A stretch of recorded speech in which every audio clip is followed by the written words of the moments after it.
Bab 3151, segalanya berbeda sekarang. Kedua saudara itu berulang kali mengingatkan diri mereka dalam hati, agar tidak terlalu terkejut betapapun anehnya benda yang mereka lihat.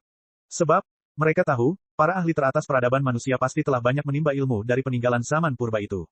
Namun, ketika mereka memasuki aula utama dan melihat raksasa besi yang tingginya lebih dari 200 meter berjalan melewati kaki raksasa itu, mereka masih tercengang dan tidak tahu harus berkata apa untuk waktu yang lama. Ini tidak mungkin. Meng Xiaolang terkejut. Raksasa besi setinggi lebih dari 200 meter. Apa kau bercanda? Apakah terbuat dari plastik atau busa? Ini sungguh luar biasa. Ini sungguh tidak masuk akal. Ini adalah terobosan besar dalam ilmu material dan teknik. Ketidakpercayaan juga terpancar dari mata Meng Lichuan. Dia bergumam, apakah ini prajurit dewa raksasa yang baru? 10 kali lebih besar. Raksasa super di depan mereka tampak seperti dewa besi yang mengagumkan dan seperti gedung pencakar langit yang tiba-tiba hidup. Meskipun cangkang bangunan itu belum dipoles atau dicat semprot, bangunan itu masih kasar dan kuno. Penampilan yang primitif dan indah itu membuatnya tampak lebih kuat dan kasar. Meng Xiaolang dan Meng Lichuan bukanlah anak berusia 3 tahun. Mereka berdua tahu bahwa baik baju kristal maupun prajurit raksasa tidak lebih baik dari satu sama lain. Sama seperti tubuh yang terbuat dari daging dan darah memiliki rentang pertumbuhan yang paling sesuai, raksasa setinggi 20 meter tentu tidak selincah orang biasa yang tingginya hanya 2 meter. Setelan kristal dan prajurit raksasa dibatasi oleh bahan, kekerasan struktur, dan konsumsi energi. Ada batas untuk ukuran mereka juga. Secara umum, baju kristal yang tingginya 3 hingga 5 meter dan prajurit raksasa yang tingginya 20 hingga 30 meter adalah batasnya. Menambah tinggi dan ukuran baju kristal hanya akan menggandakan berat baju kristal dan meningkatkan konsumsi energi dan luas permukaan baju kristal. Itu akan menjadi beban berat bagi sendi dan struktur transmisi prajurit raksasa, dan kinerja menyeluruh baju kristal akan menurun drastis. Oleh karena itu, banyak prajurit dan pejuang yang terlatih membenci konsep mesin humanoid super besar dan menganggapnya hanya imajinasi anak-anak. Namun, dengan studi mendalam tentang kehidupan manusia dan energi spiritual, manusia modern secara bertahap menemukan pentingnya medan magnet kehidupan. Hanya tubuh mekanis raksasa berbentuk manusia yang dapat beresonansi sempurna dengan medan magnet kehidupan manusia dan meningkatkan kemampuan tempur pengguna hingga 100 kali lipat. Oleh karena itu, mengatasi serangkaian masalah rumit di bidang ilmu material dan rekayasa, serta membangun sebuah badan mekanik berbentuk manusia super besar yang semakin lama semakin besar skalanya dengan tetap membatasi konsumsi energi dan memastikan kekerasan dan mobilitas strukturnya, menjadi proyek seumur hidup bagi semua mekanik, desainer, dan ahli peralatan sihir. Sebelumnya, prajurit dewa raksasa berskala terbesar biasanya dibatasi hingga 30 hingga 50 meter. Pembaruan oleh bukannya tidak ada peralatan sihir pribadi berskala lebih besar, tetapi peralatan sihir semacam itu seringkali dibentuk menjadi bola bundar dan dapat dianggap sebagai benteng pribadi. Meskipun daya tembak jarak jauh dan kapasitas amunisinya sama bagusnya dengan milik prajurit dewa raksasa, mereka tidak dapat sepenuhnya selaras dengan vitalitas penggunanya. Dalam hal ledakan dan daya tahan seketika, mereka sama sekali bukan tandingan prajurit dewa raksasa. Namun hari ini, di depan Meng Xiaolang dan Meng Lichuan ada seorang prajurit raksasa yang tingginya hampir 200 meter. Apakah dewa besi tersebut merupakan prototipe yang masih diuji atau hanya sekadar barang pameran? Cukup jelas bahwa peradaban umat manusia telah membuat terobosan dalam ilmu material, arsitektur, dan dinamika yang berpotensi membalikkan 10.000 tahun terakhir. Setidaknya, tak satu pun logam super modern yang dikenal kedua saudara itu cukup keras untuk menopang dewa besi tersebut berdiri di tanah seolah-olah tidak ada orang di sana. Teknologi baru, material baru, struktur transmisi dan pendukung baru, semuanya mewakili mesin perang dan mode tempur yang benar-benar baru. Kedua saudara kandung itu tampaknya melihat masa depan baru yang perlahan muncul di depan mata mereka. Lihat ke sana, lihat ke sana. Meng Lichuan bukan lagi sosok cantik yang kalem dan dingin di dalam tim. Ia meneteskan air liur ke arah prajurit super itu sementara Meng Xiaolang menarik lengan bajunya. Dia menoleh dan melihat ke arah yang ditunjuk kakaknya. Dia kebetulan melihat ratusan ribu pesawat tanpa awak mini yang dikenal sebagai lebah mengembun menjadi awan teratai berwarna-warni di udara. Awan itu perlahan mekar, dan pesawat tanpa awak mini itu membentuk wajah kekanak-kanakan seorang anak laki-laki dan seorang anak perempuan, menyeringai pada semua orang di aula. Lihat di sini, lihat di sini, Meng Xiaolang berteriak, apa ini? Karena mereka menggunakan jalur VIP, sangat mudah bagi mereka untuk mencapai area tengah aula. Tidak jauh dari sisi kiri Meng Xiaolang berdiri beberapa anggota klan Pangu yang tinggi dan berkulit coklat, yang kulitnya penuh kerutan dan lubang pembuangan panas. Ada juga anggota klan Nuwa yang memiliki kepala manusia dan tubuh ular serta ditutupi sisik yang menawan. Ini adalah pertama kalinya Meng Xiaolang melihat anggota klan Pangu yang masih hidup. Perlu dicatat bahwa, dalam pendidikan militer tentara federal, termasuk legenda, burung Nasar Liao, klan Pangu bukanlah teman yang bersahabat. Meskipun klan Pangu dan klan Nuwa berpakaian sangat rapi, dan beberapa tokoh besar yang dikenal oleh semua warga federasi berdiri di samping mereka, dengan senyum di wajah mereka, Meng Xiaolang masih merasa ada yang tidak beres. Itu seperti singa yang berbicara dan tertawa dengan seekor domba, atau serigala lapar yang menari dengan seekor kelinci. Sepertinya kita dalam masalah besar kali ini. Meng Lichuan mengamati klan Pangu yang hidup, dan klan Nuwa dengan rasa ingin tahu dan tiba-tiba berkata. Hah, Meng Xiaolang sedikit terkejut. Kakak, apa yang kamu katakan? Perlu dicatat bahwa Federasi, Imperium, dan Aliansi Suaka, 3 kekuatan peradaban manusia, telah berdamai 3 tahun lalu. Meng Lichuan menjelaskan, jika kita tidak menghadapi masalah baru, kita tidak perlu menginvestasikan sumber daya yang sangat besar dan mengembangkan teknologi serta fasilitas militer baru di masa yang sangat damai ini. Mustahil bagi kita untuk menerima klan Pangu dan klan Nua dengan begitu mudah. Spesies purba, yang mengira bahwa mereka ratusan ribu tahun lebih maju dari kita, tidak akan tunduk kepada kita dan menyerahkan semua teknologi serta kebijaksanaan mereka dengan begitu mudah. Oleh karena itu, pasti ada ancaman tertentu yang 100 kali lebih mengerikan daripada malapetaka klan Pangu. Ancaman itu memaksa semua spesies cerdas di Lautan Bintang untuk bersatu dan meraih kekuatan terbesar dengan mengorbankan semua aturan. Saya percaya bahwa pertemuan di masa depan hanyalah permulaan. 3 tahun istirahat akan cukup untuk menyembuhkan luka yang disebabkan oleh perang antara Federasi Star Glory, Kekaisaran Star Glory, dan Federasi Star Glory. Mulai sekarang, peradaban manusia secara keseluruhan akan memulai jalur persiapan perang lagi, bukan? Saudari, Meng Xiaolang terpesona oleh keseriusan yang belum pernah terjadi sebelumnya di wajah Meng Lichuan. Dia tahu bahwa saudara perempuannya, sebagai pemain andalan tim Moon Shadow dan analis strategi terbaik, tidak akan membuatnya takut dengan mudah. Tepat saat dia tidak tahu harus berkata apa, tiba-tiba cahaya merah bersinar di awan di atas kepalanya. Sebuah ilusi 3D super besar yang membentang lebih dari 1000 meter muncul. Itu adalah wajah seorang wanita dewasa dengan rambut merah pendek. Itu pembicara kita. Meng Xiaolang mengedipkan matanya dan menatapnya lama sebelum akhirnya dia menyadarinya. Ding Lingdang di masa lalu ditandai dengan rambutnya yang panjang dan berapi-api yang menyala-nyala. Setiap kali rambut merahnya, yang tampak seperti 9 naga, menari-nari dengan liar di Lautan Bintang, itu akan selalu membawa keberanian untuk menyerang lagi dan lagi bagi semua prajurit federal. Meng Xiaolang tidak dapat melupakan bahwa di bawah kepemimpinan seorang pria berambut merah yang membara itulah dia dan saudara-saudaranya menyerang gelombang besi Imperium Manusia sejati dengan sisa-sisa pasukan ekspedisi federal dan akhirnya menghancurkan musuh. Kapal perang yang hancur di Lautan Bintang sudah mendingin. Namun bagi para veteran yang telah melalui ratusan pertempuran, darah yang mendidih tidak pernah padam. Meskipun Ding Lingdang telah mengundurkan diri sejak lama, banyak prajurit federal yang ikut serta dalam pertempuran itu tentu saja memanggilnya sebagai pembicara kami. Namun, sejak 3 tahun lalu, Ding Lingdang menghilang dari muka umum dengan alasan bersembunyi. Ia tidak muncul dalam perayaan meskipun itu adalah hari nasional dan resminya Armada Kunlun. Jika Meng Xiaolang ingat dengan benar, ini adalah penampilan publik pertama Ding Lingdang dalam 3 tahun. Sebagai seorang ahli yang kultivasinya telah mencapai puncak, dan di masa puncak hidupnya, 3 tahun seharusnya tidak meninggalkan jejak apapun padanya. Tetapi Meng Xiaolang jelas merasa bahwa, pembicara kita, benar-benar berbeda dari 3 tahun lalu. Rambutnya tidak hanya berkibar meskipun tidak ada angin, rambutnya yang merah menyala, yang seperti gelombang pasang, telah berubah menjadi rambut pendek yang indah yang panjangnya lebih dari 1 inci. Kulitnya, yang berwarna gandum, juga samar-samar memancarkan kilau seperti madu. Di bawah kulitnya, cahaya merah yang sepanas magma tampaknya melonjak, memberi orang perasaan terkendali dan tak terduga. Terutama untuk sepasang mata yang tampaknya berisi pengalaman ribuan tahun. Mereka benar-benar berbeda dari Raja Naga Api di masa lalu. Apakah kamu bercanda? Mengapa saya merasa bahwa pembicara Ding telah membuat terobosan besar dan 10 kali lebih kuat dari sebelumnya? Meng Xiaolang menggelengkan kepalanya keras-keras dan menertawakan dirinya sendiri. Itu tidak mungkin. Pembicara Ding 3 tahun lalu sudah menjadi wanita hebat yang bisa menghancurkan dunia. 10 kali lebih kuat hanya dalam waktu 3 tahun. Tidak mungkin. Rekan-rekan senegara dari Federasi Star Glory, dan juga para tamu terhormat dari Kekaisaran, Aliansi Suci, dan Era Purba, saya yakin kalian semua sangat penasaran dengan tujuan dari pertemuan masa depan dan ingin mengungkap kebenaran yang terjadi di relik Purba 3 tahun lalu. Di awan, Ding Lingdang berkata dengan tegas, satu kata demi satu, 3 tahun lalu, di kedalaman relik Purba yang memiliki sejarah miliaran tahun, Liao, seorang pahlawan Super Federasi, membakar hidup dan jiwanya untuk menghentikan transmisi informasi kunci dari alam semesta Pangu ke lautan alam semesta. Dia memberi kita waktu yang berharga untuk mengatur napas dan mengembangkan diri. Namun ancaman itu belum hilang. Musuh masih mendekat. Liao telah berusaha sekuat tenaga. Misi kita bergantung pada para penyintas. Liao sangat percaya pada kekuatan rekan senegaranya dan seluruh peradaban umat manusia. Oleh karena itu, kami, para penyintas, juga bersedia percaya bahwa setiap orang dapat memikul misi suci dan berat ini.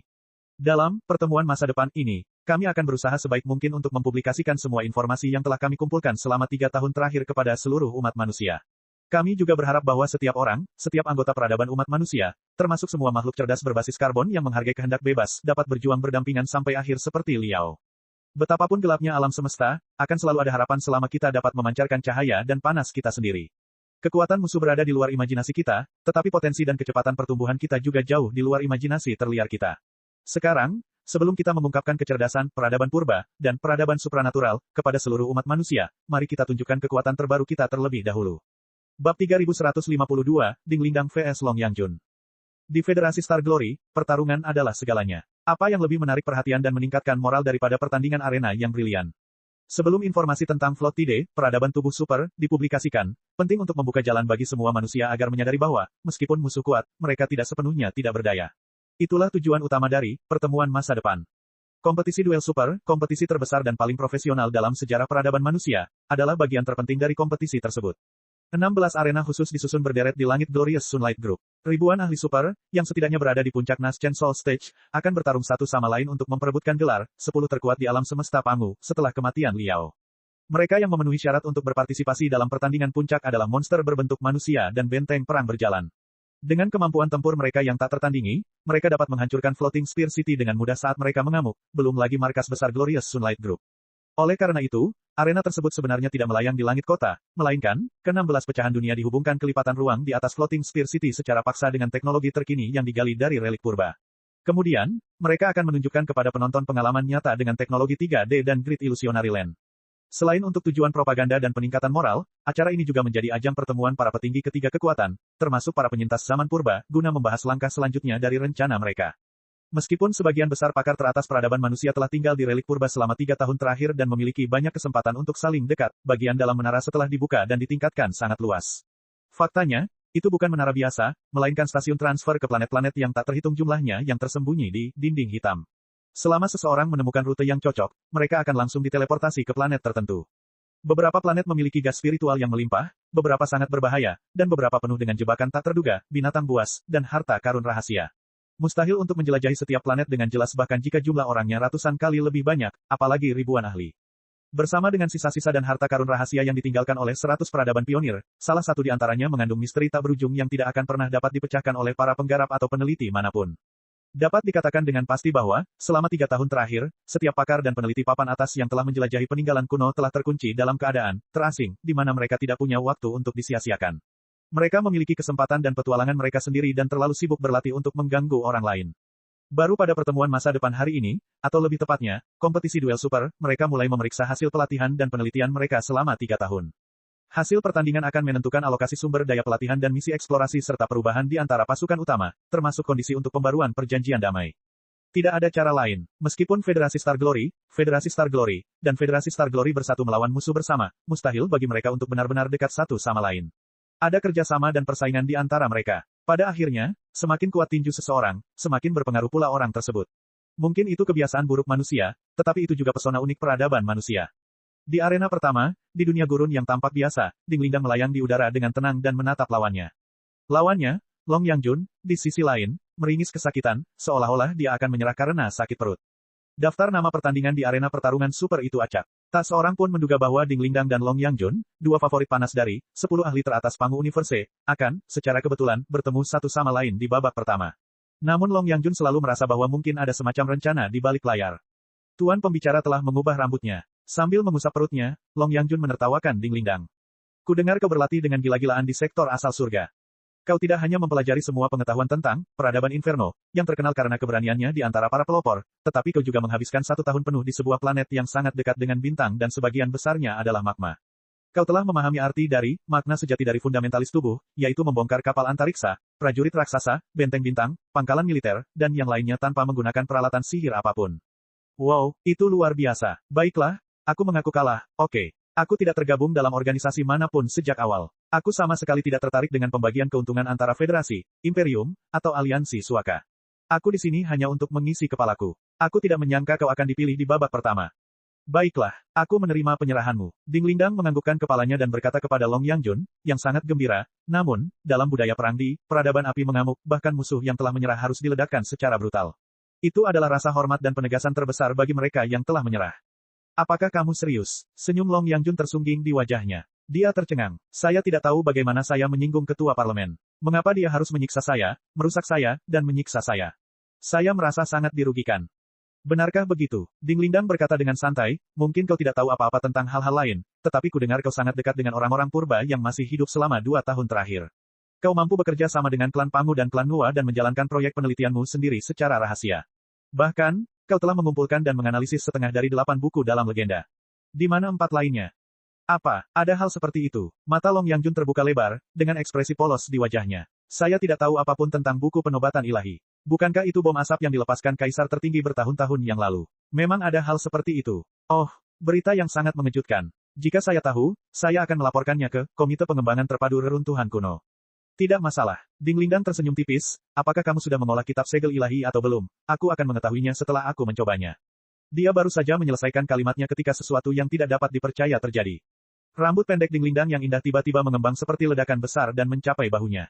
Pinggang dan tumitnya tidak berhenti tumbuh. Sebuah gunung berapi tampak menyembur keluar dari atas kepalanya. Pada saat yang sama, benang-benang cahaya yang tak terhitung jumlahnya saling terhubung muncul di kulitnya, yang bersinar dalam warna madu. Benang-benang cahaya memantul dari tubuhnya seolah-olah mereka hidup dan melesat menuju tanah di bawah kakinya. Dalam sekejap mata, mereka membelah tanah yang keras dan mengukir lusinan batu lebih dari 70 meter persegi. Bersamaan dengan tarian api perang yang mengerikan, puluhan batu raksasa bergoyang dan melayang di udara sebelum diserap oleh aura panas Ding Lindang. Dalam sekejap mata, batu-batu itu meleleh dan berubah menjadi magma merah tua, yang berputar cepat di antara lengan Ding Lindang. Dalam sekejap mata, batu-batu itu berubah menjadi naga merah yang mengamuk dan meninju dengan kejam bersama dengan tinjunya yang berat dan mematikan. Ledakan, ribuan naga merah menutupi langit dan bumi. Aliran magma langsung menelan Long Yangjun. Wanita yang tak pernah puas sungguh menakutkan. Teriakan Long Yangjun bergema di dalam magma. Kemudian, sosok manusia kristal melompat keluar dari magma. Meskipun dia berteriak, masih ada senyum acuh tak acuh di wajahnya. Tidak hanya dia berubah menjadi kristal, magma yang dilemparkan Ding Lindang padanya juga diserap olehnya dan berubah menjadi kristal tajam berbentuk berlian yang mengelilingi medan magnet kehidupannya seperti satelit dan cincin. Apakah ini kekuatan kitab suci pendewaan? Konon, Kaisar tertinggi menciptakan jalan keajaiban dan kejayaan justru karena kekuatan tersebut. Meski legenda dan kebenarannya tentu berbeda, keberadaan kitab suci pendewaan tidak dapat disangkal. Sangat disayangkan aku tidak lahir di era Kaisar tertinggi dan berduel dengannya. Namun, aku sangat beruntung telah bertemu denganmu. Mari kita bertarung selama 3 hari 3 malam dan melampiaskan semua rasa sakit dan depresi selama 3 tahun terakhir. Ding Lindang mengeluarkan raungan yang bahkan membuat sang naga tiran menggigil. Api di punggungnya terus berkobar dan berubah menjadi gambar 800 dewa di langit yang terbakar. Suhu seluruh pecahan dunia meningkat puluhan derajat. 800 dewa jatuh dari langit seperti hujan meteor dari udara tipis. Ledakan yang mengguncang bumi bergema di bawah kaki mereka. Gurun dan gurun telah berubah menjadi magma yang mendidih. Gelombang pasang setinggi ribuan derajat juga naik di dalam magma. Mereka mematuhi perintah Ding Lindang seperti prajurit yang paling setia. Apakah Anda bercanda, Tuan Pembicara? Apakah Anda tahu bahwa kita akan memainkan pertandingan persahabatan, atau bahkan pertandingan eksibisi, hari ini untuk meningkatkan moral seluruh umat manusia? Saya juga dari Federasi Star Glory. Saya akan segera mengumumkan kepulangan saya ke kubu Federasi, oke. Selain itu, saya tidak memiliki rasa sakit atau depresi. Selama 3 tahun terakhir, saya telah menjalani kehidupan yang riang dan bahagia seperti dewa. Saya tidak bisa lebih bahagia lagi. Jangan menatapku seperti itu. Tentu saja, aku tidak benar-benar tidak berperasaan. Hanya saja, sebenarnya, aku punya firasat samar bahwa Li Yao belum mati.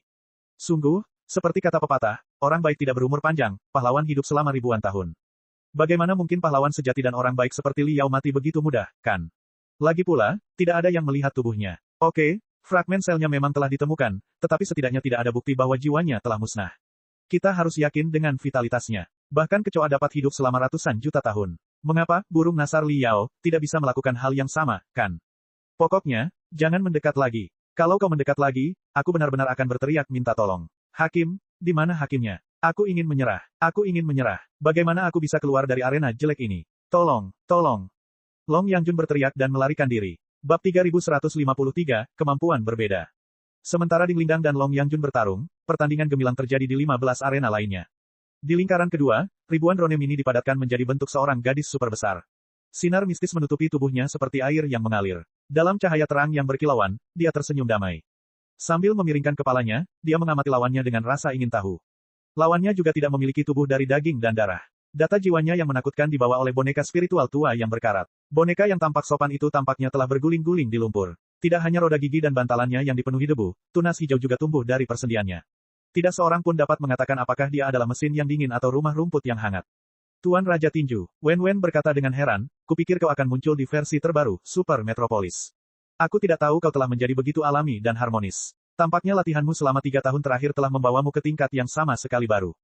Tubuh yang terbuat dari daging dan tulang yang terbuat dari baja adalah pembawa dan wadah.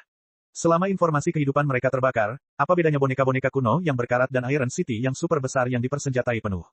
Sang Raja Tinju mengulurkan tangan kanannya dan membuka telapak tangannya. Sekuntum bunga kuning tiba-tiba tumbuh dari ruas telapak tangannya.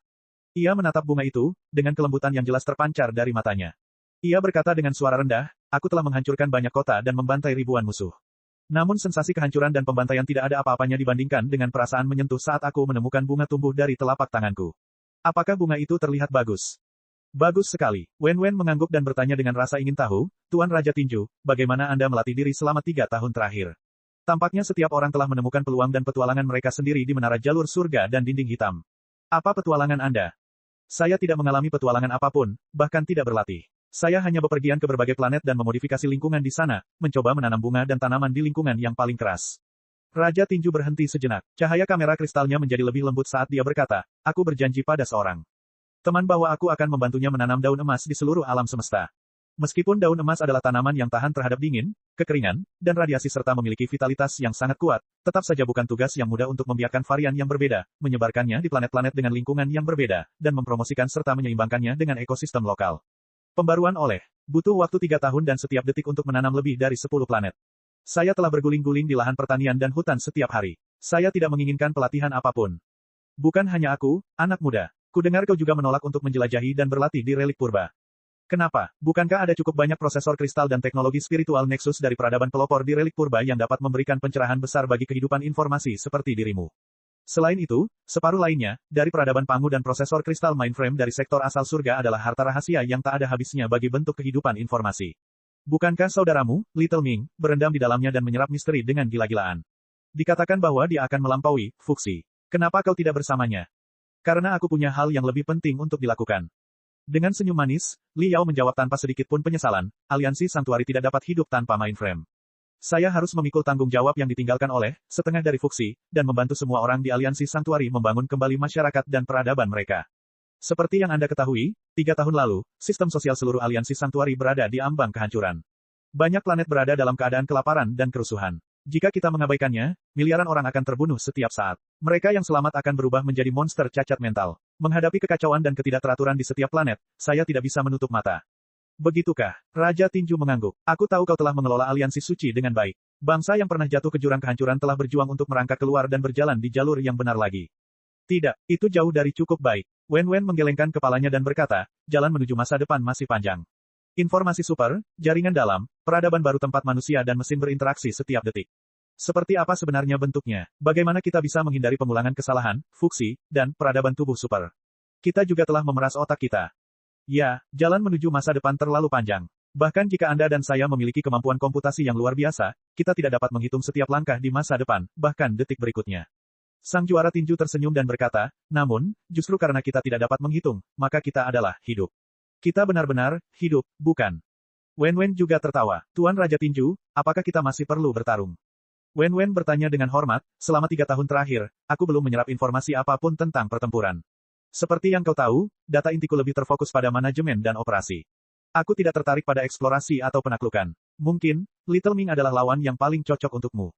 Saya kira tidak demikian. Kecerahan terpancar dari mata sang juara tinju. Hanya dengan membangun rumah yang indah dengan tangan sendiri, seseorang dapat lebih memahami arti sebenarnya dari kata melindungi. Berjuang untuk penaklukan dan berjuang untuk perlindungan adalah dua konsep yang sama sekali berbeda. Saya telah melihat Xiao Ming di luar aula pertemuan. Saat itu, dia telah merangkak ke dalam mesin uji yang tingginya lebih dari 200 meter dan menggunakan iblis baja super besar, Thunder Destroyer, untuk memamerkan kekuatannya. Dia tidak menyadari bahwa saya telah terbang ke belakang kepalanya dan mengamati saya dengan tenang. Saya dapat mengatakan bahwa dia memang telah belajar banyak tentang peninggalan purba, dan Thunder Destroyer memang merupakan mesin perang baru yang mewakili masa depan. Namun, dia masih belum memenuhi syarat untuk menjadi lawan saya. Jika aku mau, aku bisa melumpuhkannya dalam waktu 1 menit dengan tubuhku yang compang camping. Penakluk dan penghancur yang sederhana seperti ini. Tidak peduli seberapa kuat mereka, mereka tidak perlu ditakuti. Tapi kamu berbeda. Kita sudah berkomunikasi selama 3 menit. Selama 3 menit itu, aku sudah menghitung berapa lama waktu yang dibutuhkan untuk bisa sepenuhnya menekanmu, dan hasilnya, informasi yang tidak memadai dan gangguan. Menarik, Wen Wen, adikmu yang konyol itu masih belum tahu kalau kamu sebenarnya lebih kuat darinya, kan? Setiap orang punya jalan yang berbeda. Jalanku berbeda dengan Little Ming. Kita tidak bisa mengukur kekuatan satu sama lain begitu saja. Wen Wen masih menggelengkan kepalanya. Aku tidak pandai berkelahi. Aku hanya suka melindungi. Kalau begitu, mari kita berjuang untuk perlindungan. Bunga di telapak tangan Raja Tinju bergetar sedikit sebelum kembali ke telapak tangannya. Sang juara tinju mengangkat tinju boneka spiritual sipil tua dan tersenyum pada Wen Wen. Di arena ketiga, itu adalah arena paling berbahaya dari ke-16 arena. Sejauh mata memandang, tak ada satupun bidang datar di tanah berlapis itu. Di sana-sini ada stalagmit yang saling terhubung dan kerucut-kerucut tajam, yang tampaknya bercampur dengan mineral-mineral langka. Tepi dan ujung stalagmit itu berkilauan dan tak terhentikan, bagaikan raka pedang dan tombak. Yan Liren duduk bersila di gagang pedangnya. Ujung pedangnya mengarah ke bawah dan menyentuh ujung stalagmit yang lebih tajam dari jarum. Tampaknya sudah hampir runtuh, tetapi sebenarnya, bangunan itu stabil seperti gunung. Yan Liren bahkan tidak peduli untuk melihat lawannya. Dia menatap stalagmit di sekitarnya dalam keadaan tidak sadar, seolah-olah dia membayangkan stalagmit sebagai miliaran pedang terbang yang akan terlibat dalam pertempuran yang mengguncang bumi di dalam otaknya. Ratusan meter darinya, area stalagmit dan kerucut yang luas telah dihancurkan oleh medan gaya yang tak terlihat, memperlihatkan ruang bundar yang tampak seperti kawah. Berdiri di atas kawah adalah anggota klan Pangu yang tingginya hampir 12 meter dan ditutupi lubang pembuangan panas. Apakah kamu Yan Liren? Suara klan Pangu sekeras lonceng. Mereka berbicara bahasa manusia dengan lancar. Tentu saja, bersama dengan ucapan mereka, gelombang otak yang menggelegar juga dipancarkan. Namun Yan Liren tidak merasakan apapun. Ia masih menatap stalagmit itu dengan linglung. Ia menjawab singkat, iya. Saya dengar Anda adalah salah satu pakar teratas peradaban manusia. Selama setahun terakhir, Anda telah mengalahkan lebih dari 10 pakar di antara para penyintas era purba. Klan Pangu terus bertanya dengan agresif. Yan Liren masih terlalu malas untuk mengangguk. Dia menjawab, iya. Orang-orang itu bukan ahli sejati. Mereka hanyalah para ahli, cendekiawan, dan peneliti istana surgawi. Mereka sama sekali tidak lemah, tetapi mereka tidak jauh dari itu.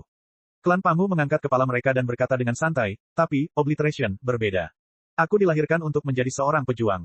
Demi kejayaan zaman purba, aku rela berhibernasi selama ratusan ribu tahun dan baru saja terbangun baru-baru ini. Pernahkah kau mendengar namaku? Yan Liren memutar matanya. Jelaslah dia ingin menggelengkan kepalanya. Namun untuk menghindari masalah, dia mengangguk dan berkata, ya. Sangat bagus. Klan Pangu mengangguk dan berkata, aku tidak tahu bahwa alam semesta Pangu akan menjadi seperti ini ratusan ribu tahun kemudian. Semuanya telah berubah. Semua aturan dan tujuan telah dijungkir-balikan. Semuanya perlu disesuaikan lagi. Untungnya, para pejuang murni sepertiku tidak peduli dengan politik atau masa depan sebuah peradaban. Kami hanya peduli dengan seni bela diri. Selama kami bisa bertarung, kami bisa melakukan apa saja. Yan Liren menjawab, oke. Klan Pangu mengerutkan kening dalam-dalam. Apakah itu bahasa peradaban manusia yang suka melontarkan kata demi kata, atau kamu hanya orang yang hanya punya sedikit kata? Bukannya aku tidak suka bicara. Yan Liren menguap dan akhirnya menyelesaikan ucapannya. Namun, aku lebih suka berbicara dengan pedangku. Astaga, satu ledakan, 100, 10.000 stalagmit yang tersebar di sekitar Yan Liren terpotong, hancur, dan lenyap pada saat yang sama. Pedang terbang yang terbuat dari debu melesat keluar dari debu yang sangat banyak. Bab 3154, Penyusup. Arena yang berbeda sama-sama luar biasa. 16 pertandingan baru saja dimulai, tetapi pertandingan tersebut sudah menjadi kejutan yang menyenangkan bagi para penonton, warga federasi, dan bahkan manusia yang jauh di Imperium dan Aliansi Suci. Tidak pernah terpikir oleh siapapun bahwa kemampuan manusia terkuat akan mengalami perubahan drastis seperti itu hanya dalam waktu 3 tahun, yang berarti bahwa batas-batas spesies manusia telah ditingkatkan lagi. Selama mereka bekerja keras, semua orang akan mampu menjadi seperti para ahli super yang dapat memindahkan gunung dan menenggelamkan lautan. Sementara pertandingan berlanjut, penyelenggara memanfaatkan kesempatan untuk menggelar konferensi pers dan konferensi pers.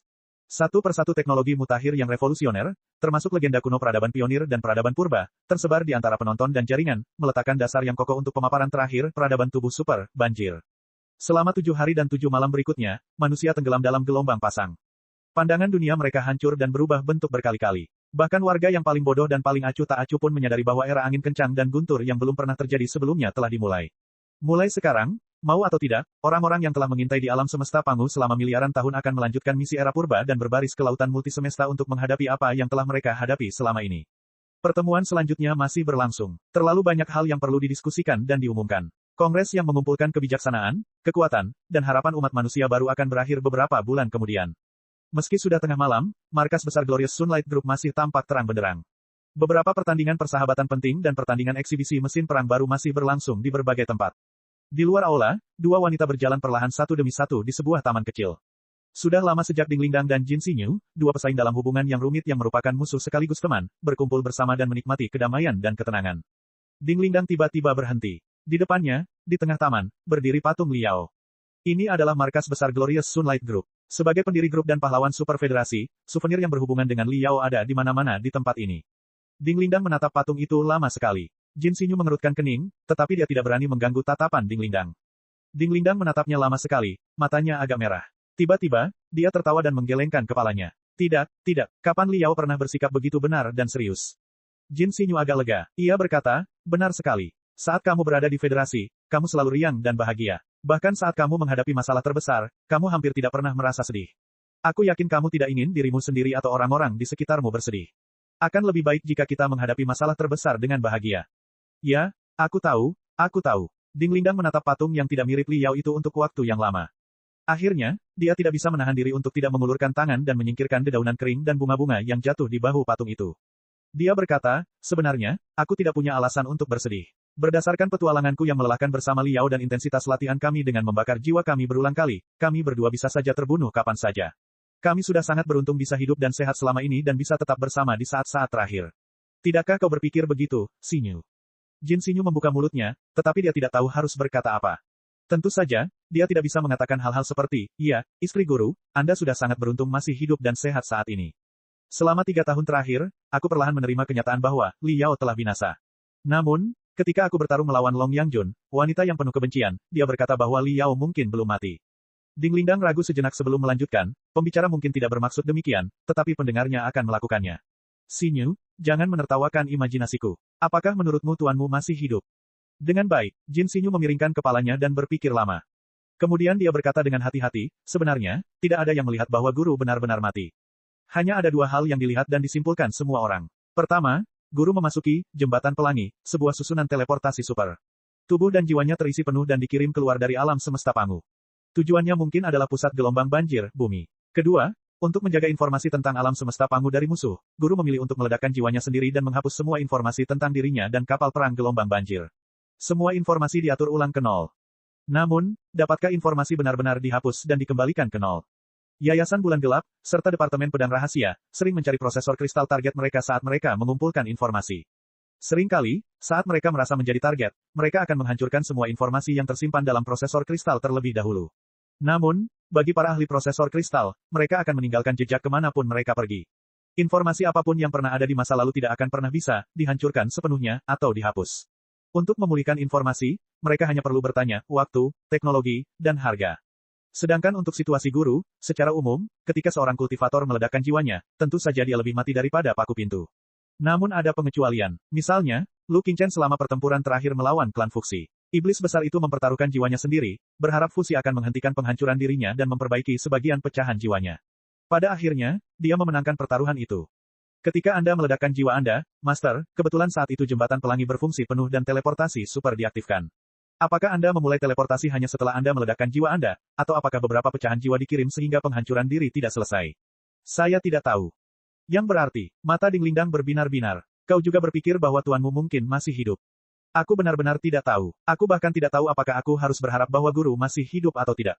Jin Xinyu tersenyum pahit. Dari sudut pandangku, tentu saja, aku berharap kau bisa hidup hingga 500 tahun, Master. Namun, jika serpihan jiwamu belum sepenuhnya hilang dan beberapa informasi masih tertinggal, dan peradaban Float tidak mengetahuinya, itu tidak akan menjadi hal yang baik bagi seluruh Pangu Universe. Ya, kau benar. Senyum Ding Lingdang pun berubah pahit. Ia merendahkan suaranya dan berkata, meskipun begitu, aku tidak akan melepaskan satu-satunya petunjuk tentang bumi. Apakah bumi yang dilihat Liao dalam mimpi aneh itu merupakan asal-muasal peradaban tubuh super dan peradaban purba miliaran tahun yang lalu? Aku akan pergi ke bumi dan mencari tahu kebenarannya suatu hari nanti. Bahkan jika aku tidak dapat menemukan kepingan jiwa Liao, setidaknya aku akan memenuhi keinginannya yang belum terpenuhi. Istri guru, apakah Anda siap? Hancurkan bumi sebagai gantimu, Tuan. Kata Jin Xinyu. Apa yang siap untuk hal seperti itu? Ding Lingdang berkata, tentu saja, aku tidak sabar untuk berangkat ke bumi besok. Namun, kecerobohanku ada batasnya. Federasi dan alam semesta Pangu masih memiliki banyak hal yang harus ditangani, dan teknologi lompatan luar angkasa kita hanya dapat dibatasi pada alam semesta Pangu. Kita belum mencapai tingkat di mana kita dapat berkeliaran dengan bebas di lautan multisemesta.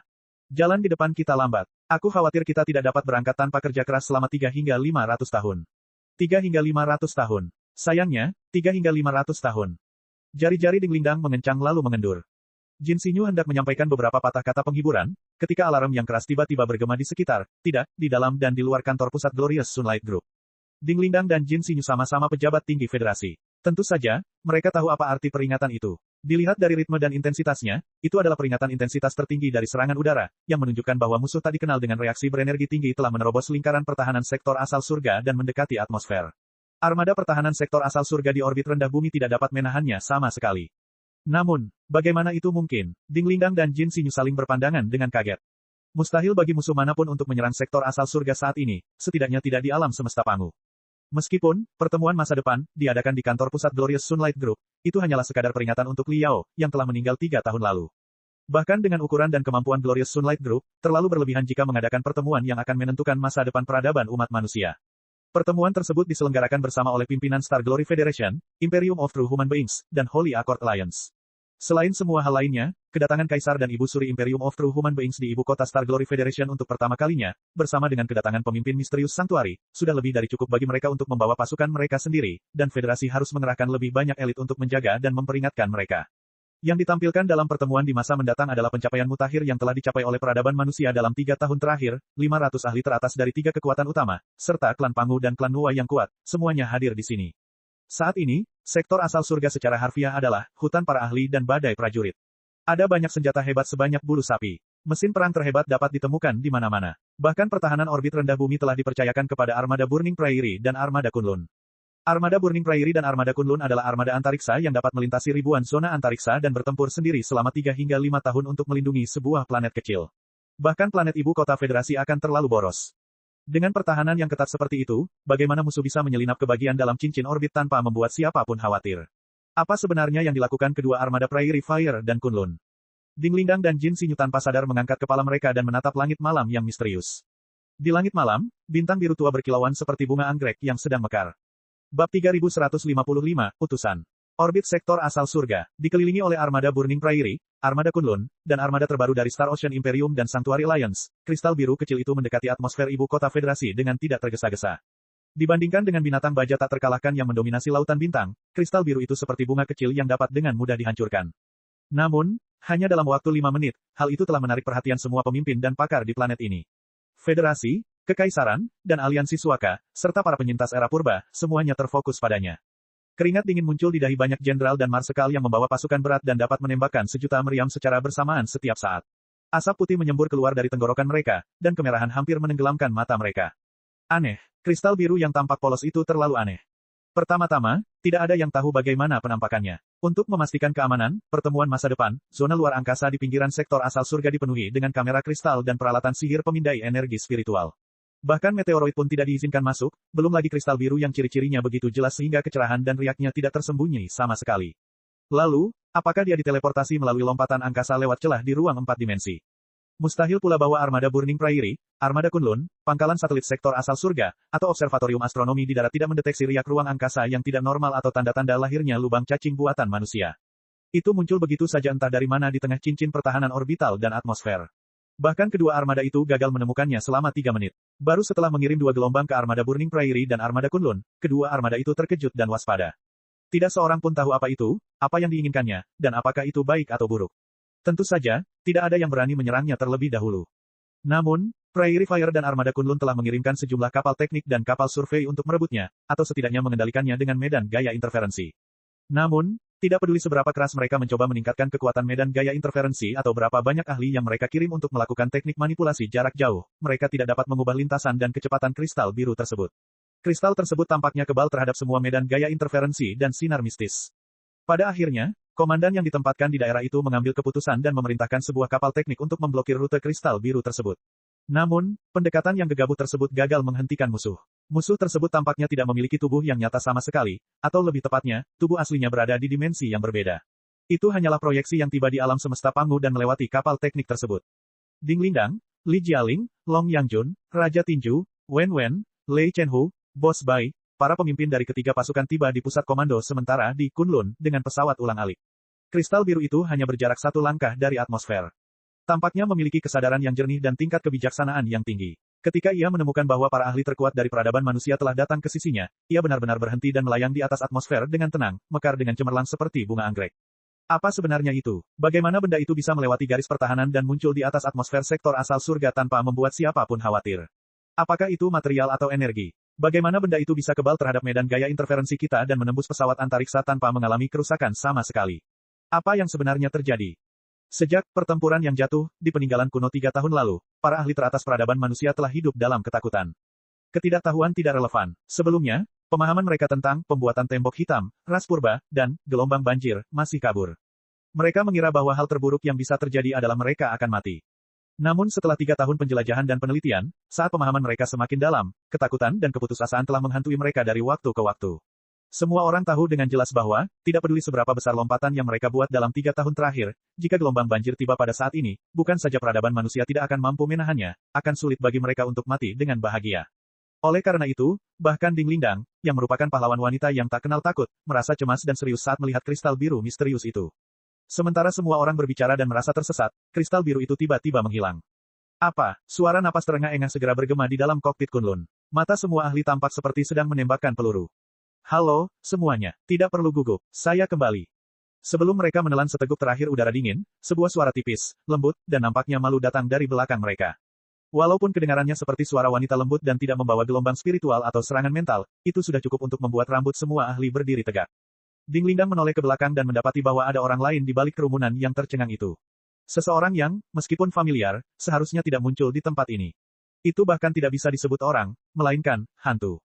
Apa maksudmu Wei Qingqing? Ding Lingdang tercengang. Dia tidak tahu apakah harus mengepalkan atau mengendurkan tinjunya. Ekspresinya setengah bingung dan setengah linglung. Dia tergagap. Apakah itu benar-benar kamu, Suster Qingqing?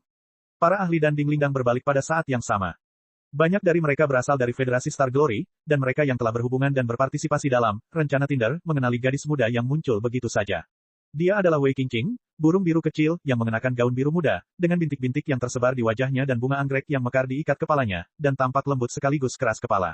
Dia berpakaian seperti guru desa dan bukan salah satu relawan pertama rencana Tinder.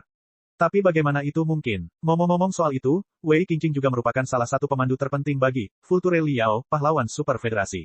Lebih dari 100 tahun yang lalu, di kereta menuju Grand Desolate Plateau, dialah, Ding Yin, dan 6 penggarap lainnya yang bangkit dan mengorbankan diri untuk melindungi warga sipil tak berdosa di kereta, serta keyakinan Liao. Wei Qingqing mengorbankan tubuhnya sendiri yang terbuat dari daging dan darah. Sejak saat itu, ia berubah menjadi seorang kultivator spektral imajiner. Hati daunnya yang jernih dan murni tidak kehilangan sedikit pun cahayanya. Ia masih aktif di garis depan pendidikan, melayani masyarakat dengan caranya sendiri, berjuang untuk tanah air dan peradabannya.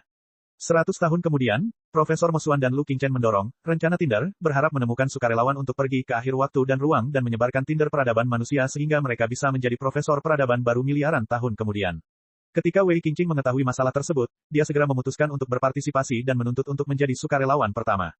Tentu saja, rencana Tinder, yang dipromosikan Profesor Mo Xuan dan Lu Qingchen tidak semurni dan sakral yang mereka klaim.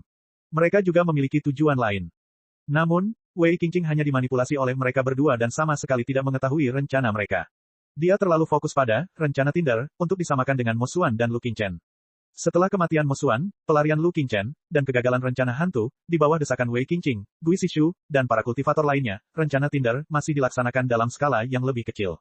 Wei Qingqing mendapatkan apa yang diinginkannya dan menjadi anggota klan Pangu pertama yang ditembak di ujung lautan bintang. Kalau dihitung-hitung, sudah hampir 10 tahun yang lalu.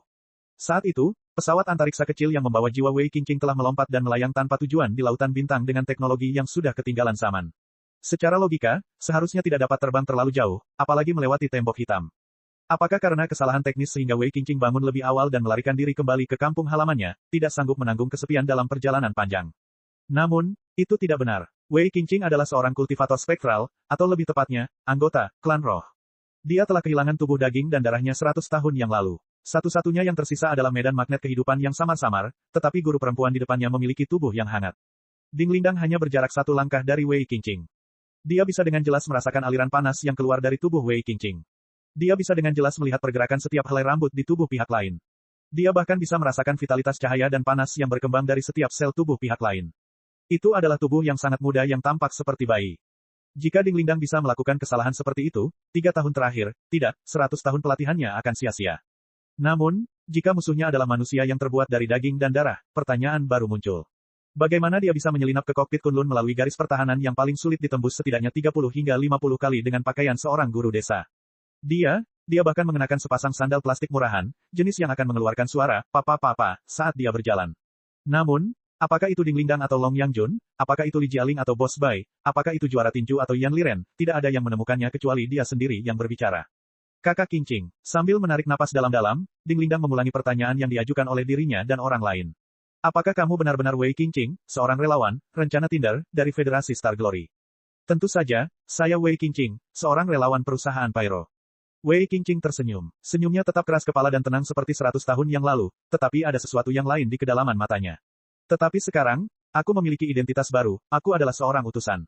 Bab 3156, lebih banyak penduduk. Kurir. Ding Lingdang merenungkan istilah yang tak terduga ini dan tidak berani lengah sedikitpun. Utusan siapa? Banjir pasang. Kali ini Wei Qingqing yang menampakkan ekspresi bingung. Apa itu banjir? Dia bertanya balik. Ding Lingdang tertegun sejenak. Ia menyadari bahwa itu memang masuk akal. Yang disebut banjir hanyalah nama yang diberikan oleh makhluk cerdas berbasis karbon di dalam alam semesta Pangu kepada peradaban tubuh super. Akan aneh jika Wei Qingqing mengetahui nama itu. Dia berpikir sejenak dan bertanya, lalu, apakah itu peradaban tubuh super atau peradaban purba? Semua orang menatap Wei Qingqing dengan gugup. Jawabannya akan mengubah masa depan seluruh alam semesta Pangu. Peradaban manusia super dan peradaban purba. Wei Qingqing berkata, jika tebakanku benar, kau mengacu pada dua peradaban dewa semu yang berasal dari bumi purba miliaran tahun yang lalu dan akhirnya menyebar ke seluruh kosmos. Aku tidak tahu bahwa kau sudah tahu begitu banyak. Jika begitu, akan sangat mudah bagi kita untuk berkomunikasi. Kurasa kau bisa memanggilku utusan, peradaban purba. Namun, secara tegas, peradaban purba secara keseluruhan telah hancur sejak lama. Satu-satunya yang selamat dan para pengungsi tersebar di tempat-tempat yang tidak diketahui seperti alam semesta Pangu di kedalaman lautan bintang. Jika kau terus melawan dengan keras kepala, aku akan menganggap diriku sebagai utusan, aliansi perlawanan. Mendengar kata-kata Wei Qingqing, semua orang merasa agak lega. Selama dia bukan pembawa pesan, banjir pasang, peradaban manusia super, semuanya baik-baik saja. Meski begitu, hati setiap orang masih berada di tenggorokan mereka. Pembaruan oleh. Pertama, Wei Qingqing mungkin tidak mengatakan yang sebenarnya. Faktanya, apa yang muncul di depan mata semua orang mungkin bukan Wei Qingqing yang sebenarnya. Mungkin saja ada keberadaan misterius tertentu yang berada di luar pemahaman manusia, setelah menelan jiwa Wei Qingqing, menciptakan tiruan yang hidup yang bahkan tidak diketahuinya. Kedua, meskipun dia memang Wei Qingqing dan mengatakan kebenaran, itu tidak berarti bahwa semua orang berada dalam kondisi yang benar-benar aman. Karena para penyintas dan pelarian dari peradaban purba dapat menemukan alam semesta Pangu, seberapa jauhkah cakar gelombang banjir? Bukankah kata-kata Wei Qingqing sebanding dengan informasi di dalam menara asal surga dan membuktikan bahwa peradaban purba benar-benar telah hancur? Bukankah samudera semesta saat ini berada di bawah kendali peradaban tubuh super banjir? Apa yang sedang terjadi? Tatapan Ding Lingdang tajam. Dia berkata dengan sungguh-sungguh, bisakah Anda berbicara dengan kami dengan baik, Saudari Qingqing? Tentu saja. Wei Qingqing tersenyum dan berkata, saya kembali ke Federasi Star Glory untuk mencari bantuan dari seluruh peradaban umat manusia agar dapat menyelesaikan misi saya. Saya pikir peradaban umat manusia masih dalam keadaan saling bermusuhan dan akan membutuhkan banyak upaya bagi saya untuk menyatukan semua orang. Saya tidak menyangka bahwa saya akan merasakan ribuan bentuk kehidupan tirani di langit sektor asal surga. Bahkan ada bentuk kehidupan cerdas selain manusia. Tampaknya Federasi Star Glory dan seluruh lautan bintang telah mengalami perubahan yang luar biasa selama 10 tahun terakhir. Semua orang telah menyadari ancaman itu dan bersatu terlebih dahulu. Jika demikian, saya yakin Anda akan dapat memahami misi saya dengan lebih mudah. Namun, untuk menghemat waktu satu sama lain, bisakah kalian memberitahu saya satu atau dua hal tentang perubahan terbaru dalam situasi antara Federasi Star Glory, Kekaisaran Star Glory, dan Federasi Star Glory? Bagaimana kalian melakukannya dalam 10 tahun terakhir? Bagaimana kalian mengumpulkan begitu banyak ahli dari berbagai kekuatan dan bahkan spesies yang berbeda? Itu hampir mustahil. Benar, bagaimana dengan Li Yao? Dia seharusnya tidak bersembunyi di tempat yang banyak ahlinya berkumpul, bukan? Li Yao, Ding Lingdang menarik napas dalam-dalam dan berkata dengan sedih, dia telah meninggal dunia. Apa? Wei Qingqing sedikit terkejut. Senyumnya seperti bunga yang layu saat dia mendesah pelan, para pembudidaya generasi kita takut mati. Adik laki-laki yang kita temui di kereta Grand Desolate Plateau 100 tahun yang lalu akhirnya memulai perjalanan seperti itu. Kita bisa bicara tentang Li Yao nanti. Ding Lingdang menenangkan diri dan berkata, pertama-tama, bagaimana kami bisa percaya bahwa kamu adalah Wei Qingqing yang sebenarnya dan bahwa kamu datang dengan niat baik? Maaf, aku menghormati Suster Qingqing sama seperti Li Yao, tetapi justru karena aku menghormatimu, aku harus mencari tahu bahwa kamu adalah dirimu yang sebenarnya. Aku mengerti maksudmu. Jika kau tidak ingin kecelakaan Mo Xuan dan Lu Qingchen terjadi lagi, kau seharusnya 100 kali lebih berhati-hati. Namun, tidak ada jawaban untuk pertanyaanmu. Bahkan aku sering bertanya pada diriku sendiri ketika melihat tubuhku yang baru, apakah aku Wei Qingqing yang asli, atau aku monster yang tidak tahu bahwa aku memiliki ingatan Wei Qingqing. Wei Qingqing membuka tangannya dan berkata terus terang, namun, setelah dipikir-pikir lagi, jawaban atas pertanyaan itu tidak perlu. Aku tidak menemui sisa-sisa, aliansi perlawanan, setelah aku memanjat tembok hitam. Aku bertemu mereka di dalam tembok hitam, di lautan bintang alam semesta Pangu. Dengan kata lain, mereka tahu arah umum alam semesta Pangu dan dapat mengirim kapal antariksa kedua dan sejuta jika mereka mengirimnya. Mengenai masalah kebocoran intelijen, saya tidak ingin mengetahui rahasia apapun. Saya hanya ingin mengetahui berita media dan berita publik yang diketahui semua orang di jaringan. Bahkan jika Anda tidak memberitahu saya dapat mengumpulkannya sendiri secara perlahan. Apa bedanya? Tentu saja, aku masih berharap kau bisa percaya padaku dan menyelesaikan misimu secepat mungkin. Itulah satu-satunya cara untuk menyelamatkan peradaban kita. Ding Lingdang dan para ahli lainnya terdiam. Wei Qingqing benar. Karena dia bisa muncul di Kunlun, tanpa membuat siapapun khawatir, sangat mungkin dia juga bisa menghilang begitu saja. Tidak ada yang bisa menghentikannya. Jika dia punya niat jahat, dia bisa saja mengumpulkan informasi yang cukup melalui jaringan dan media berita publik. Mengapa dia harus muncul di hadapan semua orang dan menarik perhatian mereka? Ding Lingdang bertukar pandangan penuh arti dengan para pemimpin ketiga kekuatan. Atas izin semua orang, dia memberitahu Wei Qingqing tentang perubahan dalam federasi dan seluruh alam semesta Pangu selama 10 tahun dia pergi. Dia juga tidak menyembunyikan apapun tentang relik kuno dan sektor asal surga. Tentu saja, itu hanya deskripsi singkat yang tidak berada di luar jangkauan, pertemuan masa depan, dan tidak akan menyebabkan kebocoran apapun. Wei Qingqing mendengarkan dengan penuh perhatian. Jadi seperti ini, kekaguman tampak di wajahnya saat mendengar bagian terakhir cerita. Dia berseru, aku tahu bahwa Liao adalah seorang pria yang memiliki banyak keajaiban, tetapi aku tidak tahu bahwa keajaiban yang diciptakannya pada akhirnya jauh melampaui batas imajinasiku. Legenda yang begitu mengejutkan dan luar biasa akan menjadi legenda yang luar biasa bahkan di pusat kosmos. Kemudian, Ding Lingdang menatap mata Wei Qingqing dan bertanya, Saudari Qingqing, apa legenda Anda? Aku bukan legenda. Aku hanya burung biru kecil biasa yang menerima panggilan darurat dari kedalaman multiverse secara tidak sengaja. Aku tidak dapat menyelesaikan misi sebesar itu sendirian. Aku hanya dapat kembali ke kampung halamanku dan meminta bantuan rekan senegaraku. Wei Qingqing berkata, tentu saja, aku bersedia memberitahumu semua yang aku tahu, tidak peduli seberapa besar atau kecilnya, tapi tolong perhatikan dua hal. Pertama, di zona antariksa di pinggiran alam semesta Pangu, saya hanya menemukan sisa-sisa kapal antariksa aliansi perlawanan. Kapal antariksa yang menyimpan surat-surat mara bahaya itu tampaknya telah mengalami jutaan lompatan antariksa dalam sekejap mata. Kapal itu hancur dan hampir musnah.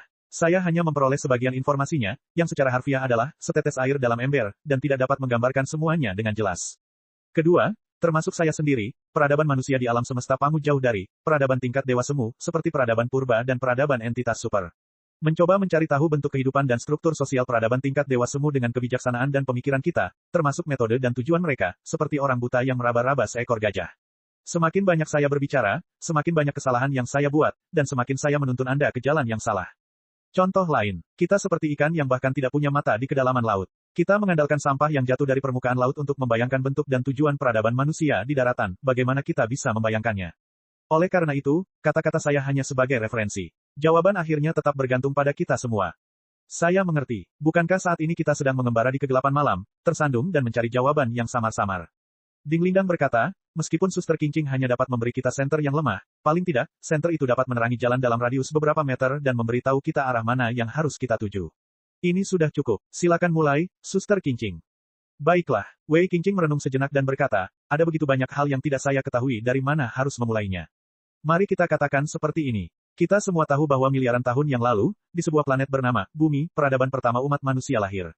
Kemudian, dengan datangnya bencana meteoroid, peradaban umat manusia terbagi menjadi dua cabang. Salah satunya meninggalkan bumi dan bergegas ke alam semesta. Pada akhirnya, ia berevolusi menjadi dua penguasa lautan bintang, peradaban entitas super, dan peradaban purba.